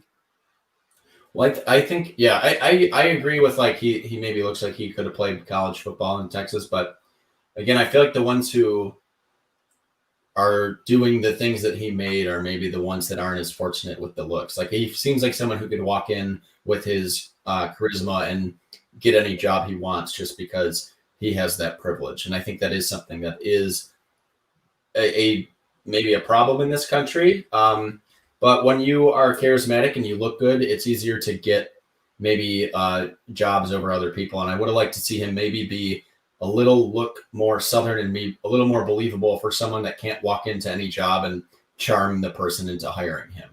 I think Chris Pine kind of has that look. Like I don't believe that his character can't make a living for himself just based on the world that we live in. But that being said, that's not like a big criticism. That's just like a little thing about it that kind of bugged me. It's just like a little small thing. I think he's really good in it, though. I don't want to fault how great he is. That is the performance that I was like, oh, Chris Pine can actually act, you know. So I'm glad he's in it. I wouldn't change that. I just think it could maybe have looked a little better to me if it was someone else. But I don't want to take that away from him because he's awesome in that movie. No. But it's just not in my top like 10 because of that. All right. So that is Bobby's number 3. We're getting into the nitty gritty. Joe, your number 2. All right. My number 2, I think, was a kickback from one of Bobby's earlier movies, and that's another sports movie, 2015's Creed. I was waiting for it. Yeah, it's a good one. It's probably the sports movie that could have easily broken into my 20 of all of them, but I did watch it again. Very emotional experience to watch in the theater. People were cheering as if it was a real fight, but not much else to say on it. It was a great experience to watch, but it didn't quite make it to my 20. Yeah, I would have enjoyed it a lot more I would have enjoyed that final fight a lot more in the theater if I didn't have to pee so bad, but I was not gonna leave. I was like rocking back and forth in my seat. I had to go so bad. But yeah, like it's like if someone was like, oh, they're gonna reboot Rocky and it's gonna be Adonis Creed, you know, Apollo Creed's illegitimate son and Rocky's gonna train him, you'd be like, this movie is gonna be bad. Like it could be Rocky 5 levels of bad. And it's like if someone was like, oh, I love this movie better than Rocky, it's like, yeah, I mean, it's arguably on par with the original Rocky movie and potentially even better. And like the one take fight against Leo the Lion, which is like the middle fight, is really good. The locker room speech from Stallone that everyone loves is great, but that's not even my favorite Stallone part. My all-time favorite moment in maybe arguably just any movie is the scene in the corner before the final round when Adonis's eye is all swollen shut and he can't see, and he's given basically a speech to uh Adonis of like, hey, I'm gonna stop this fight. I should have stopped this fight for your dad. And he's like, no, you don't stop the fight because I gotta prove it. And Stallone's like, prove what? And he's like, I gotta prove I'm not a mistake. And then it delves into the whole speech, and Adonis like stands up, and the classic Rocky music kicks in, and it's just like the most hyped I've ever been. Is that moment right there? Yeah, I love Creed. This is so good. It's damn close, but I think it might be my favorite of the Rocky franchise. It's this or Rocky 1. But yeah, Creed, I mean, Michael B. Jordan is endlessly charismatic in that leading role. Like you said, I think if you told this, it's kind of like the Fincher thing with Gone Girl. If you told me the plot of this movie without knowing the style and direction or anything like that, I would have thought it would be just kind of a forgettable, like, that was a weird attempt that it just didn't work. But yeah, so good, directed so well. Stallone's great in it. I think it's one of his better, like, it's his best performance in years for sure, and it's one of his best performances as Rocky, as a different Rocky. I love just the little comedy they threw in of him being old at this point, like the cloud joke and things like that. Like, but yeah, it was, like I said, it was my, what was this? My number 15. That could even climb. I love this movie. Yeah, this one again is just one that I saw in theaters and I loved it, and for whatever reason I just haven't. Who has more movies, Joe or John? I should bring out my whole box full of movies in my storage unit, and we can compete. I have so many. and also my other room. I used to keep track. I used to have like an IMDb list, and I would add all of the movies that I bought, and I was at like 600. And that was years ago. So no idea. So yeah, I have no idea. I have a lot. Even like on my shelves, it's not like everything that I have, but I have some in boxes. I have some duplicates or ones that I don't really watch, or ones that I'm like, I can get rid of these, but we do a lot. So, but to get back to Creed, this is just one for whatever reason I've only seen like twice, and I love it to death. So really? I should watch it more. I saw it in theaters, loved it, watched it once since then when I bought it on Blu-ray, and for whatever reason, I just really haven't watched it a lot. It's not one I've gone back and revisited, and I feel like that's the only reason that it's not super high on my list. Like, it's in my 40s, I think, because I love it. I think the only thing that my one negative thing I can say about this movie is, while it worked for some people, I hate the whole motorcycle scene. I think that scene is terrible and doesn't fit with the rest of it. But I've heard people be like, oh, I thought that scene would have been corny, but it was great. And I'm like, okay, like if most people liked it, maybe I'm in the minority, but I think that scene takes me out of that movie completely. Yeah, I was with you, and like I thought it was weird, but then like I was reading some stuff, and apparently like dirt bikes and like ATVs are like big in like urban, like Philadelphia area and like the lower income Philadelphia area, and it's like a super popular thing people do, and they wanted to like include part of that. So I'm like, okay, so it just doesn't bother me anymore.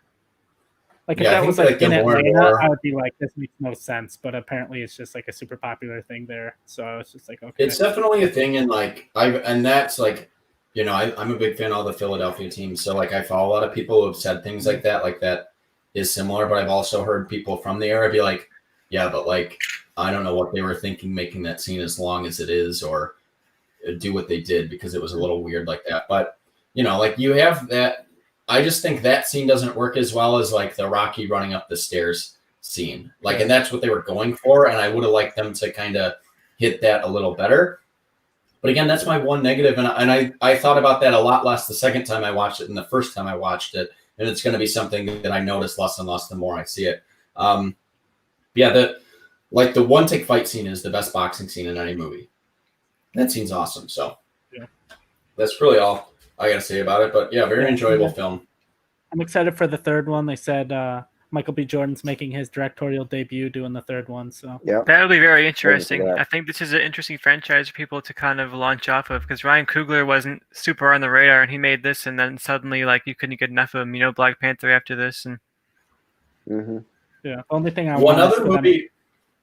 Another movie that it was at least in consideration for my top 100. The only reason it might not have made it is because it's a hard watch. Is Fruitvale Station. Yeah. And that's a fantastic movie. And Ryan Coogler, the only reason Stallone kind of agreed to Creed was because he saw Fruitvale Station and was like, this dude can make movies. So, when you're a great filmmaker like Coogler, I wish he might be stuck with this franchise, but I can't argue with the decisions he's made since then, obviously, with Black Panther. But I'm very excited to see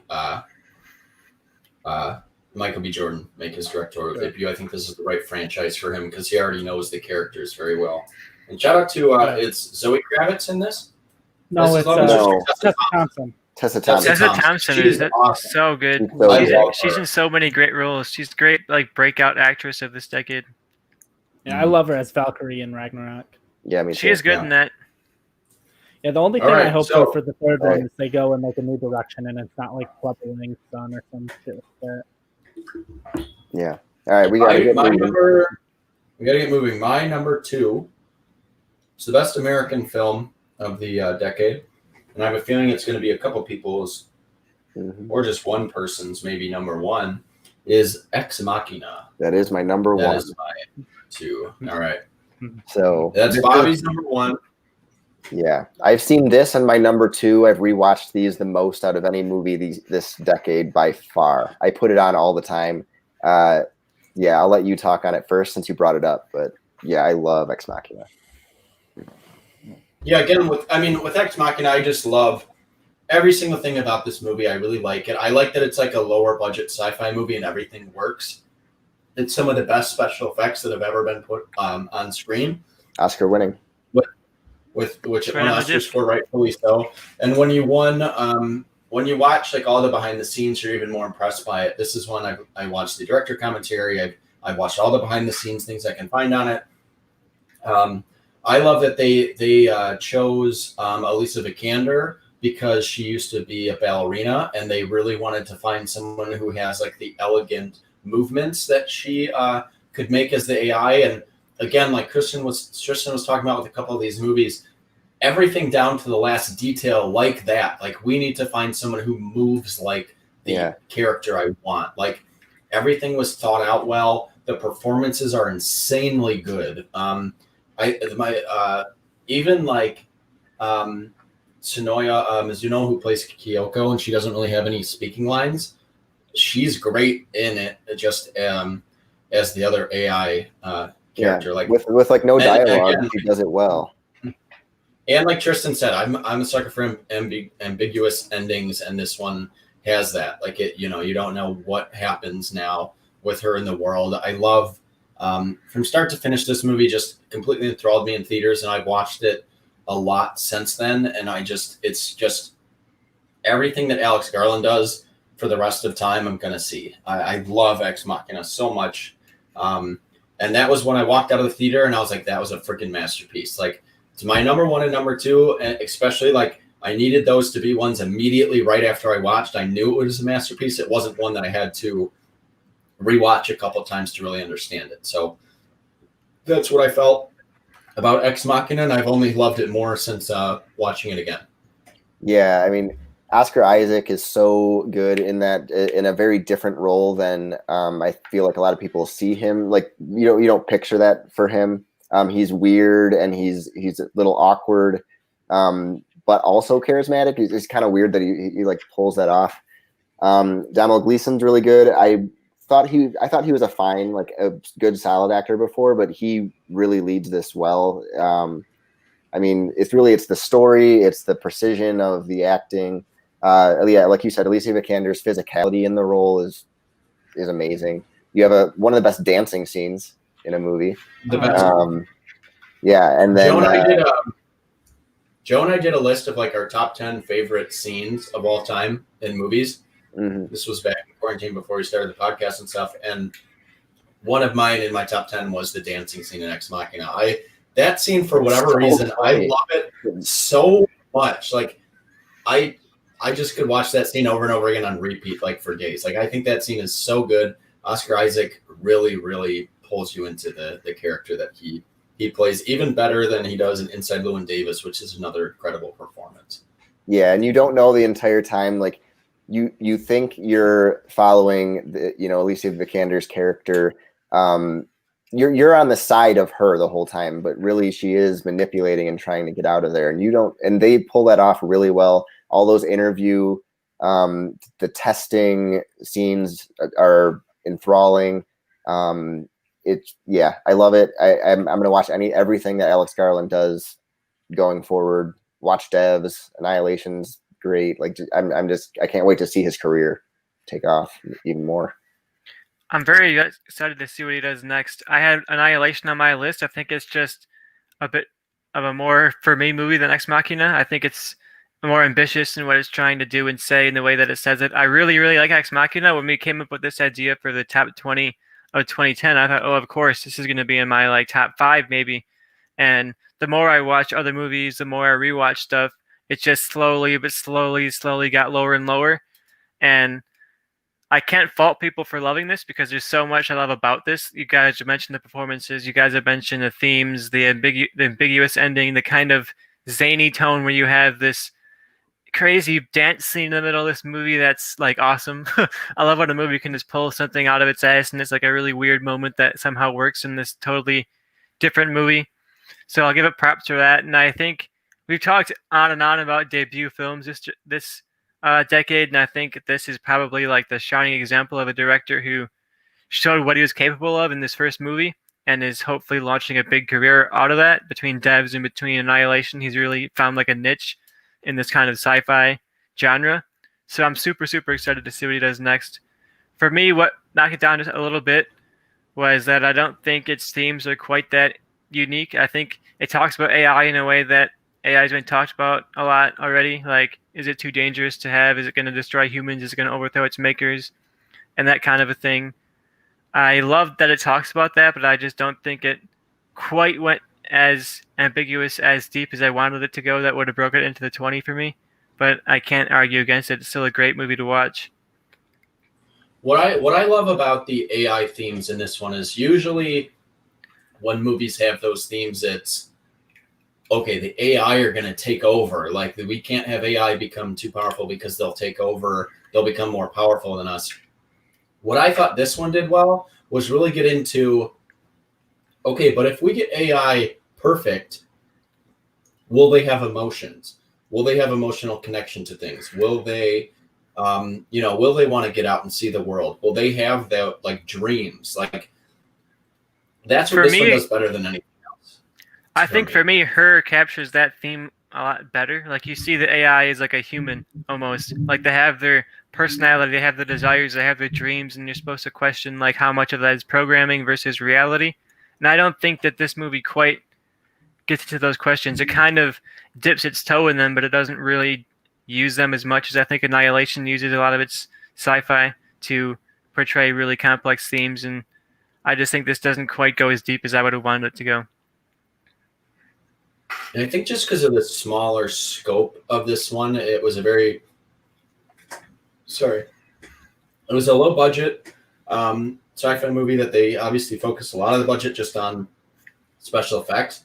But even watching like Devs makes me appreciate Ex Machina more, because you really get an understanding of how much Alex Garland like is interested and understands this stuff. So when you watch, as soon as I watched Devs, I went back and watched Ex Machina, and I just caught a lot more of the themes that like Devs showed and more of the technological talk. And I was like, okay, now I understand a little of this better and more of the elements and what it was kind of going for, that I think every time I see this movie, I appreciate it in new ways. So yeah, I think that's why it's so high for Bobby and I. It's obviously his number one.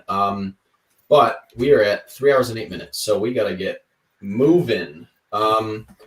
Tris, that leads me to my number 2. Is that what we're on? Yep. No, that was my number 2. Tristan, you're number 2. Tristan's 2. All right. Speaking of get moving, high energy movies, my number 2, it's been brought up before on the episode.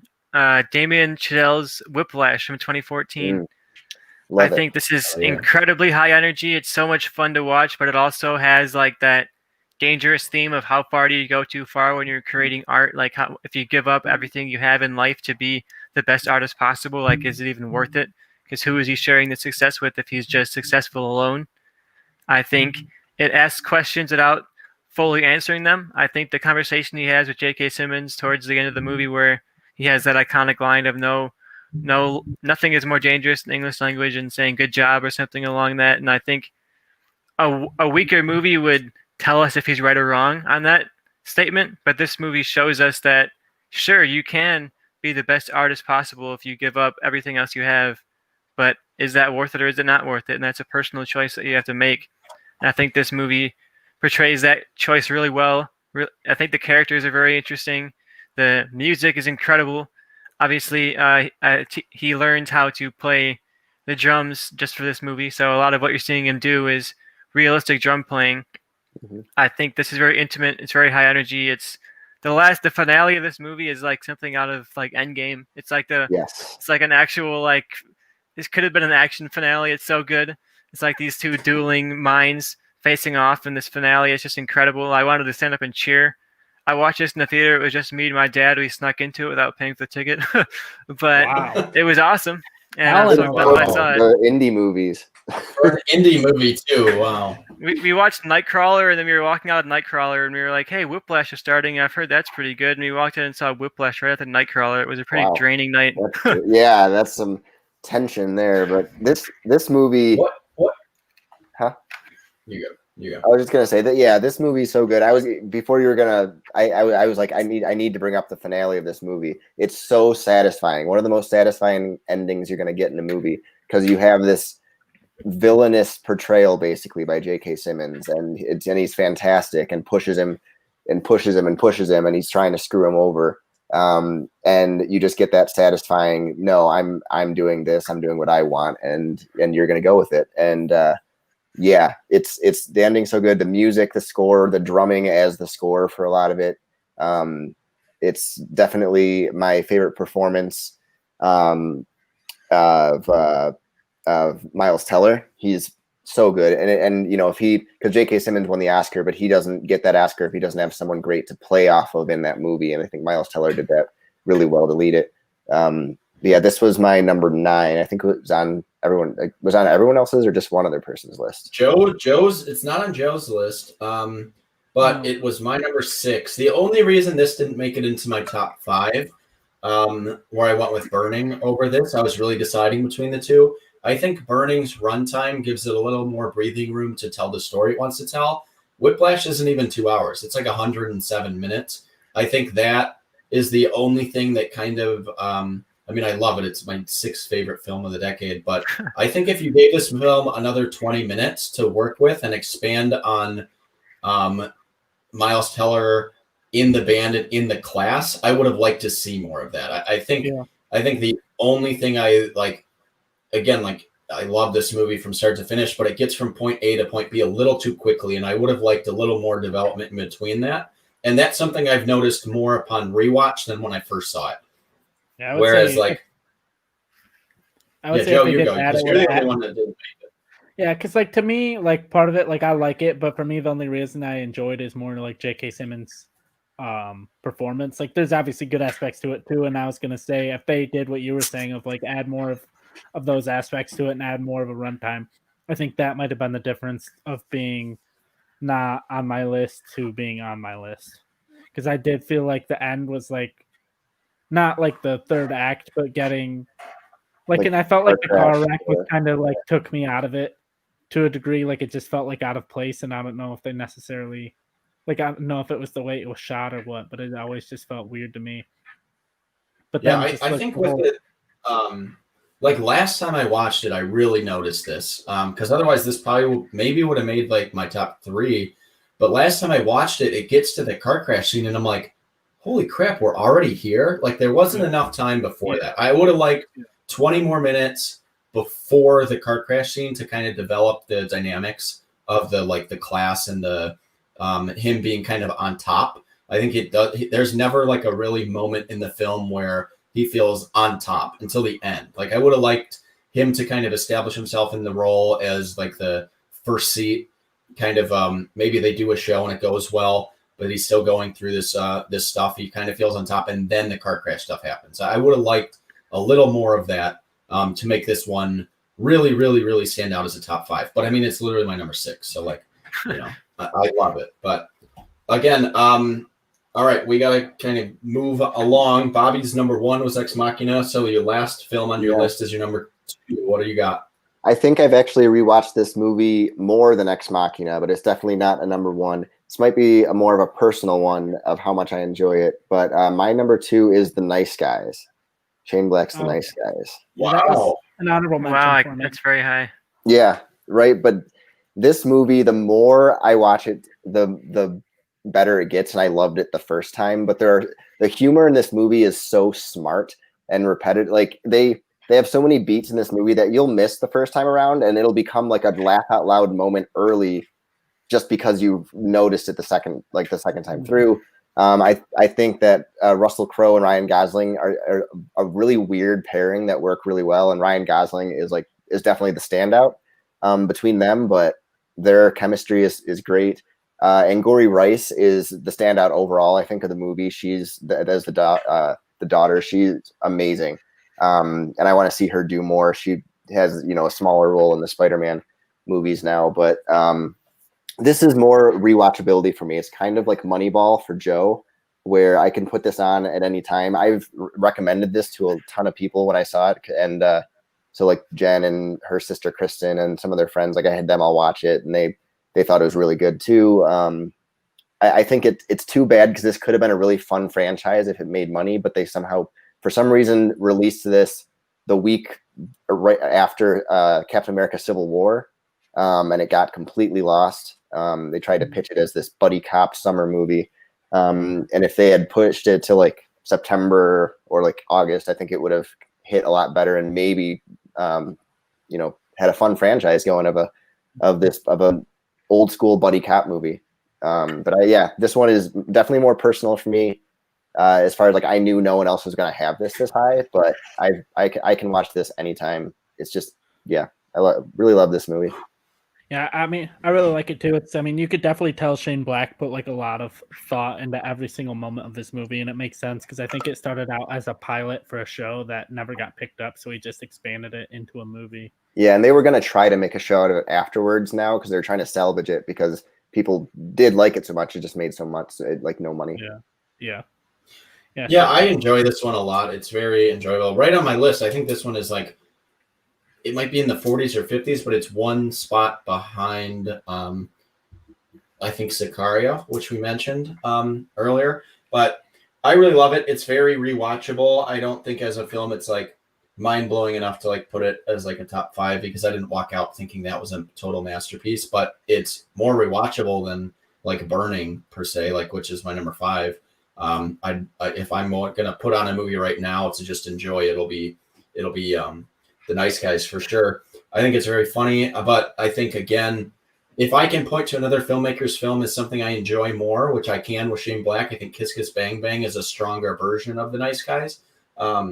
It's not like high enough to make it to as high as you have it, but I would never fault anyone for it. I just think having seen Kiss Kiss Bang Bang a bunch of times and also The Nice Guys, both of them were very enjoyable. I just think Kiss Kiss Bang Bang is like a little more, just like a little better. I think it has some funnier moments. I really like Val Kilmer in that movie, and Russell Crowe, I think for me in this is fine, but anyone can kind of do that character. Whereas like Kiss Kiss Bang Bang, I think they nailed all the casting. So that's my only thing. But I love this one, and I could never fault. I can't fault you for having it number 2. I completely understand it's way more rewatchable than a lot of the movies on my list, but rewatchability was maybe a lesser factor for me than some. As far as a lot of the movies, because I like walking out of a movie and just immediately being blown away. And while The Nice Guys, I was entertained the whole time, I didn't walk out thinking, holy crap, I've never seen anything like this before. So that's the only reason it's not like on my list, but I love it to death. I could watch The Nice Guys anytime, any day. And that's one of the first ones I showed Angelica when we started dating. I was like, oh, this is a great movie to just watch together. So, just a quick movie. Just a quick note. I actually saw Kiss Kiss Bang Bang after The Nice Guys. Yeah, it's same, one me that, too. And I think that makes a difference. I had it seen does, Kiss Kiss Bang because, Bang a long time ago and had seen it many times before seeing yeah, Nice and Guys. I liked Kiss Kiss Bang Bang. That's a good movie, but it did for me. It was not. It to me, it's not close to The Nice Guys, but that's just a personal preference. I've heard that is good. I've seen I Kiss Kiss Bang recommend- Bang. I've not seen The Nice Guys, but I'm gonna check out The Nice Guys. It's been on I there recommend forever, Gil- and I think you guys just pushed it over the Gil- edge as one to watch. Yeah. I All think right, you'll- so that completes Bobby's list. Ex Machinas is number 1, obviously. Nice Guys is 2. Joe, I know what your number 1 is just by process of elimination, but Joe, what's your number 1? Yeah, my number 1 is 2013 from 2013. It's Martin Scorsese's Wolf of Wall Street, the story of Jordan Belfort just fucking over a lot of people for their money. Number 1. Yeah, It's really good. Yeah, it's 3 hours. That's my 7. Yeah, That's Bobby's 10, and that is not on Tristan's list. yeah, it's Unless it's it's 3 good hours, one. but it feels like It's 90 not. minutes. It flies by.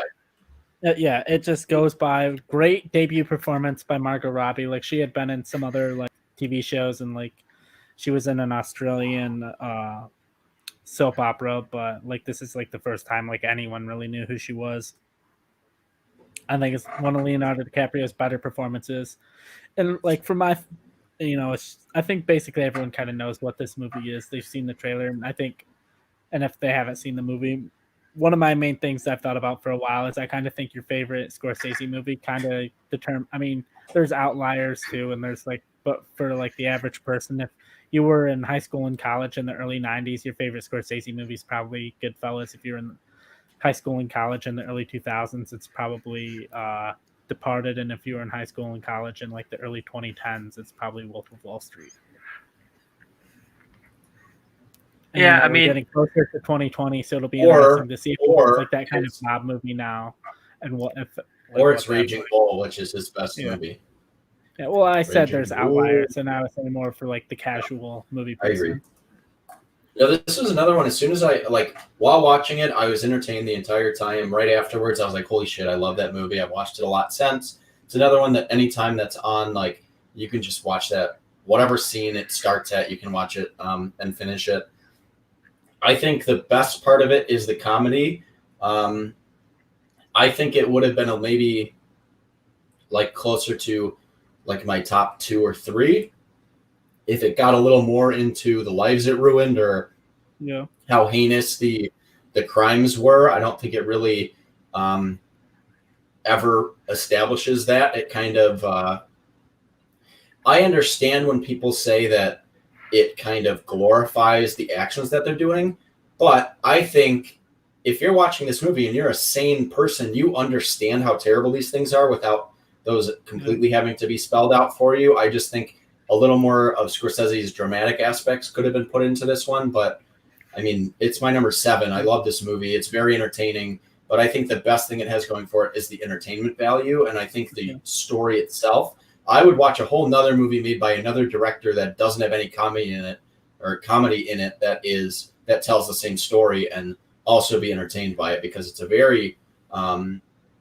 crazy thing that happened. But I love the way Scorsese tells it, because you don't usually get movies like this that take such terrible real life events but make such an entertaining product out of it. And some people fault it for that, but I think that's just strong filmmaking. I think you can be entertained by a movie but not be like, oh, Jordan Belfort's cool. Like, you can watch this movie and then be like, dude, he's a piece of shit, but that movie was great. Like, there's no scene I've ever laughed at more in theaters or at home than the lewd scene when he is trying to get in and out of the car. Like, that scene is just, acting wise, it's Leonardo's best performance.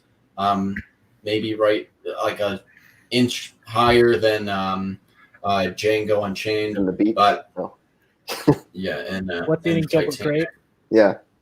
I want to talk for a second as someone who didn't have it on my list. Yeah, someone who doesn't have it on the list, you give your thoughts on it.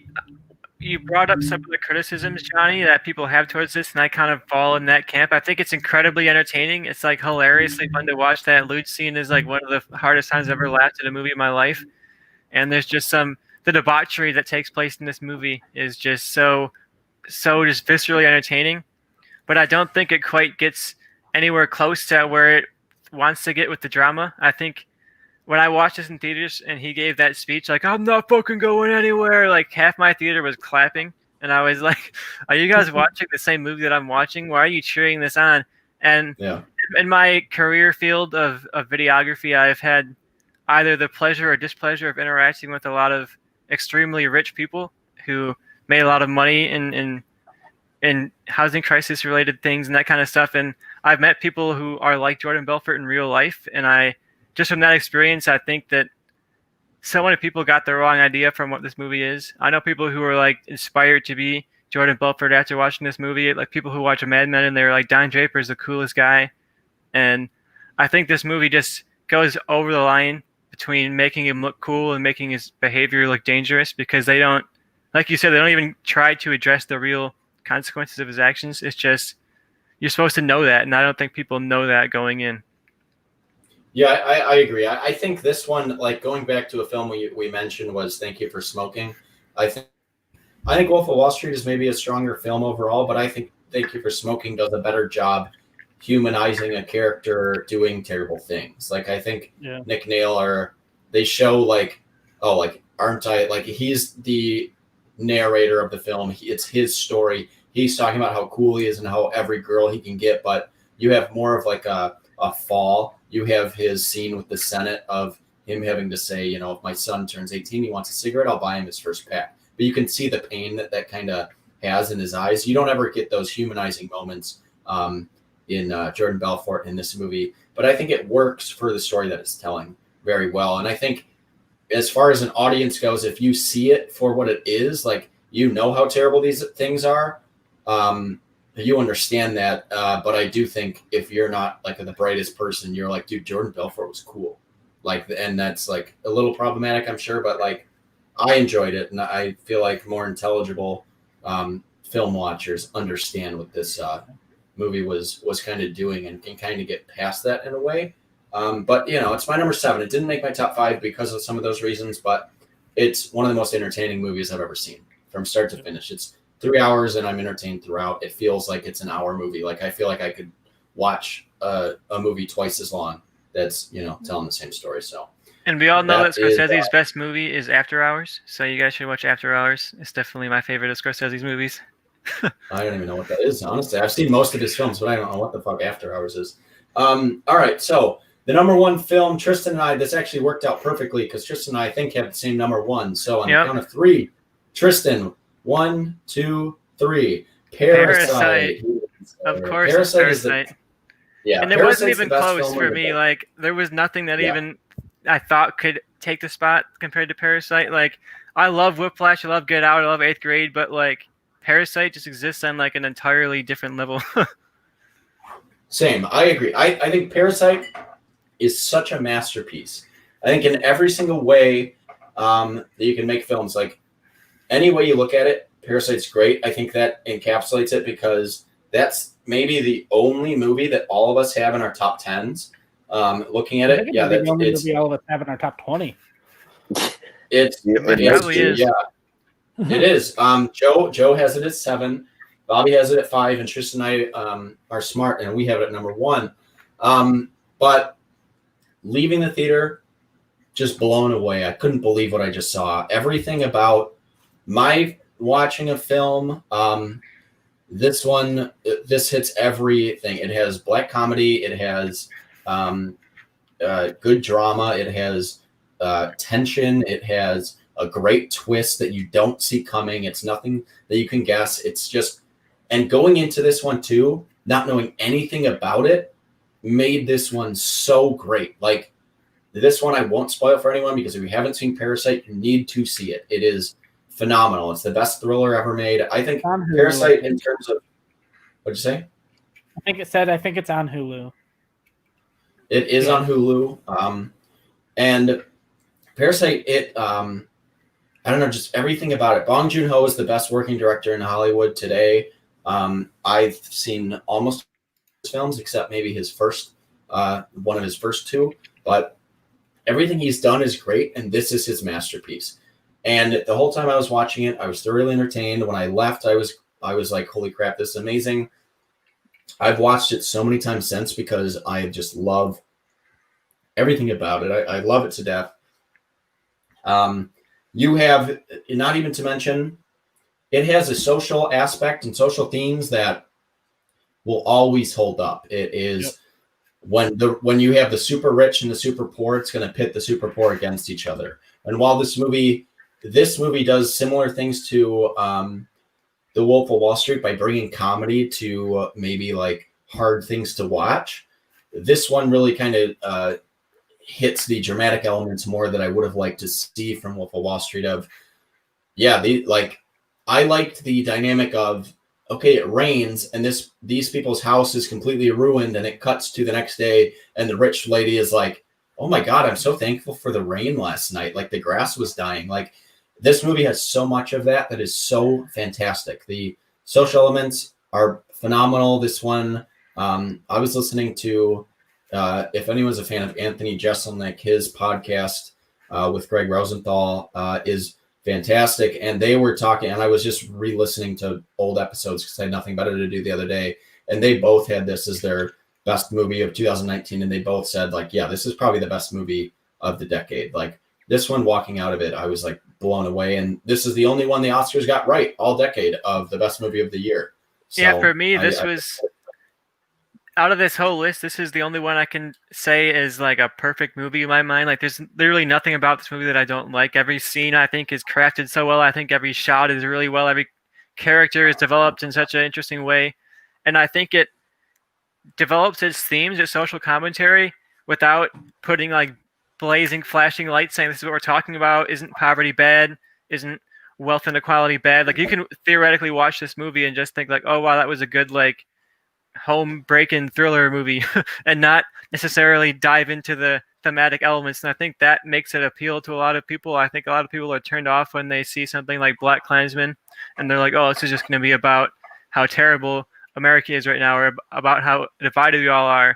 And I think there's some truth to that. Like some people don't want to watch movies necessarily to feel bad. And I think Parasite has such a great mix of tones. It's so tense between these divided families, but there's also, like you said, a lot of good comedy, a lot of lighthearted moments, and I think that we talk about ambiguous endings too, and I think this has a bit of an ambiguous ending of who is right in the situation. You know, what are the solutions to this kind of problem? And I think that's questions we're asking just a year later in 2020 when we've seen COVID like completely change the way everybody's life functions. And when you mentioned that rain scene, that's one that came back to me. I watched this recently, and it reminded me a lot of what we've seen in the last year. People who's lost their businesses, lost their homes, people who have lost family members and friends dying to coronavirus compared to people who are like, oh, it's kind of sucks. I have to be stuck in my mansion all this time and I can't hang out at Hollywood parties. And it's very infuriating. I feel like that guy, I feel like the driver driving this ridiculously privileged rich guy. He doesn't even know how privileged he is. And you're just watching these people for no real reason have humongous parties just because it's hard for them to not.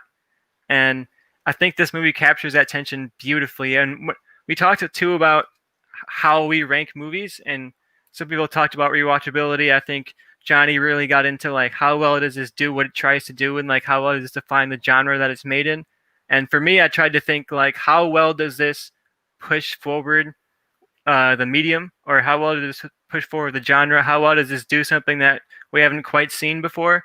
And I think Parasite is one of those movies that can literally be taught in a film school. Like this is like Hitchcockian level filmmaking that I think is just going to stand the test of time so tremendously. And I think if I were to do a top list of all time, Parasite has a shot of being number one. It'll at least be in the conversation for best movies that I've ever seen. So it's just incredible. I can't talk good enough about it. If you let me go, I'll just go and go. So someone else should probably go. Yeah, I was just happy. I was just going to say, I was real quick, like, you go.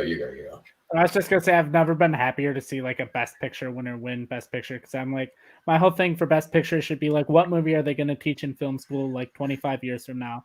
And I was kind of happy either with Parasite or 1917 winning, because I think both of them will be like shown for different reasons, but Parasite probably more so.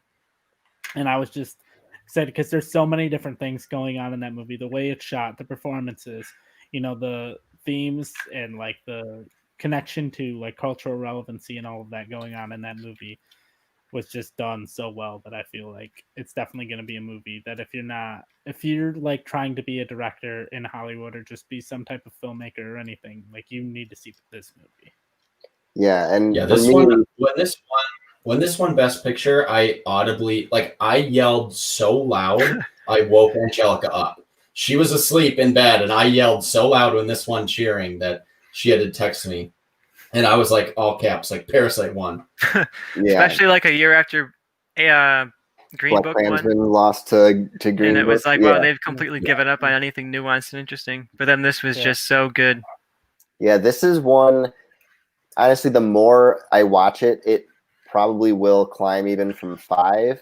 But I've only seen it one time, but it stuck with me, and I can remember the entire movie, front to back, basically. So it's such a good story, just storytelling wise. I mean, I don't want to repeat everything. We're at 3.5 hours, but yeah, if you haven't seen Parasite at this point, please go watch it. Don't look up anything about it before you do. You don't want to know anything going into this movie. I avoided it like the plague because I didn't have a chance to see it for a while. But it's a great movie, and like I said, it may move up. I don't think it can surpass Ex Machina to me, but it could probably get up to number 2. Yeah, this one. When I first made my list, it was in January, and I had this in my top 10, but I was like, well, recency bias, maybe I shouldn't have this so high, but giving myself time to breathe, giving myself kind of a year away from it to kind of be like, to rewatch old movies and to see things and to rewatch Parasite. I've seen this movie 4 times since I saw it in theaters, and it's one that some movies, after you know the twist, it doesn't hold up. Like you go back into it and you're just like, okay, I'm waiting for the twist. This movie is so entertaining, and the tonal shift once the twist happens really just nails it and keeps you on the edge of your seat. I don't think there's a better trailer that I've ever seen than this movie. After seeing it, going back and watching the trailer, like it nails the tone without giving anything away. It has a scene where in the movie, it's literally just the dad following up the lady on a escalator. It cuts that scene so well in the trailer that it looks like he's like following her, but really he's just like carrying her bags, and it's just like a normal scene. But in the trailer, like it really nails the encapsulation of the tone without giving anything away. And I think when a movie is like really, really well made and really good, the trailer kind of knows to do something like that without having to give away as much as possible. And this one again, like I was blown away by this. Bong Joon-ho is an incredible filmmaker. He's done Memories of a Murder. I recommend to anyone who hasn't seen that one. It's a great, great detective movie from the early 2000s. Mother from 2009 is fantastic. He did Okja. He did Snowpiercer. Those are both in my top 100. He's a phenomenal film director, and he's the best working director today for me, and it's not particularly close. And Parasite is his masterpiece. I feel like it's the epitome of his career. It's everything he's worked up for. He's done similar themes in movies before, worked with some of the same actors before, but this is one of the most unique films I've ever seen that will always hold up and stand the test of time. This movie in 40 years, you can watch it and it will be one that holds up. It doesn't have anything that will be out of date or irrelevant. I feel like a movie doesn't specifically need to slap you in the face with its social aspects. People, real quick, anytime anyone brings up, oppression and crimes against Black people and minorities in this country, the defense for certain aspects of people is, well, look at all the Black on Black crime. Look at all the minorities killing each other. And this movie really says all that without needing to slap you in the face with it of, when you have the super rich and the super poor, the oppressed people are going to have to do terrible things to each other to try to make it in the world. And that is why you have a lot of that. This film has a lot to say without, needing to show you news clips or anything in it, or come out and say it directly. And I think this is an important film for reasons like that. I think you can do that in such a smart way. It's just one of the best directed films I've ever seen. I was happy he won Best Director, and I've never been more excited over a kind of meaningless Oscar win in the grand scheme of things. But I like when a movie wins like this, because now everyone knows it as, oh, Parasite, that won Best Picture. People know what this movie is because of that. I hate when movies that don't need the boost of the Oscars win. That's why, like, I loved La La Land, but I was happy Moonlight won, because people could, be like, oh, Moonlight, that won Best Picture. I've heard of that. And they go out and check it out. And maybe you love it. Maybe you think it's fine. But I love when movies like Parasite win, because it's a foreign film. It's something that most people probably wouldn't really know of. But anytime I bring this film up, people know about it because of the Oscars. So I like when films like this win. I think that's important. So I think that's really all we got to say. I think generally we can agree, if we made our own top 20 lists with everything combined, Parasite would be our number one, because it's the only one on all of the lists. Yeah. But this was exciting. This was fun. Yeah. And I can say that The Witch will not make the list. But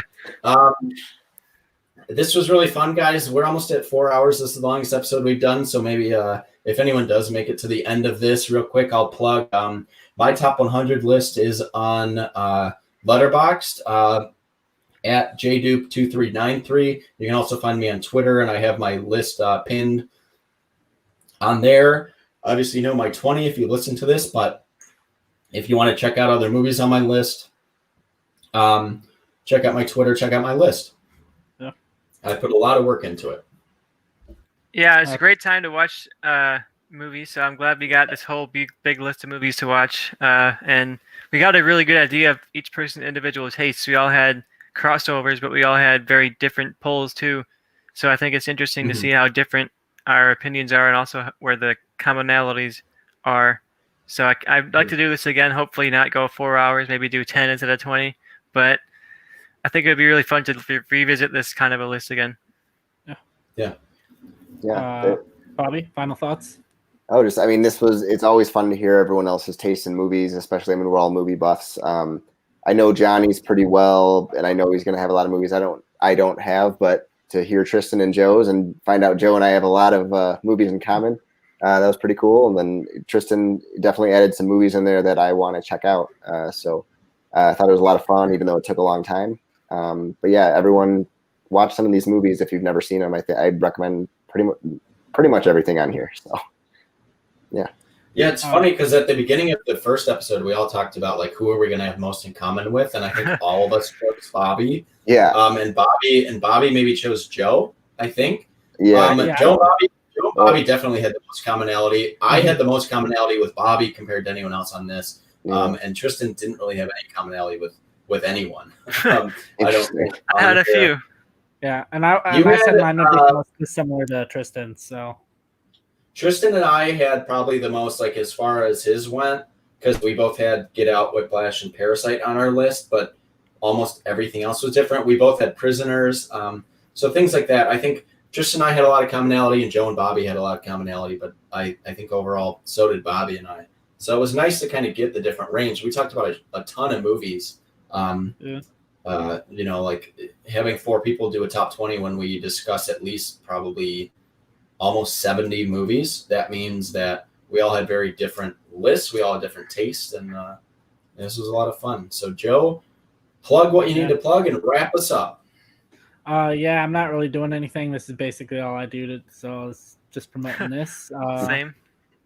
Yeah, so that's it. It's been 3 hours and 42 minutes and 38 seconds, so I'm not saying anything else.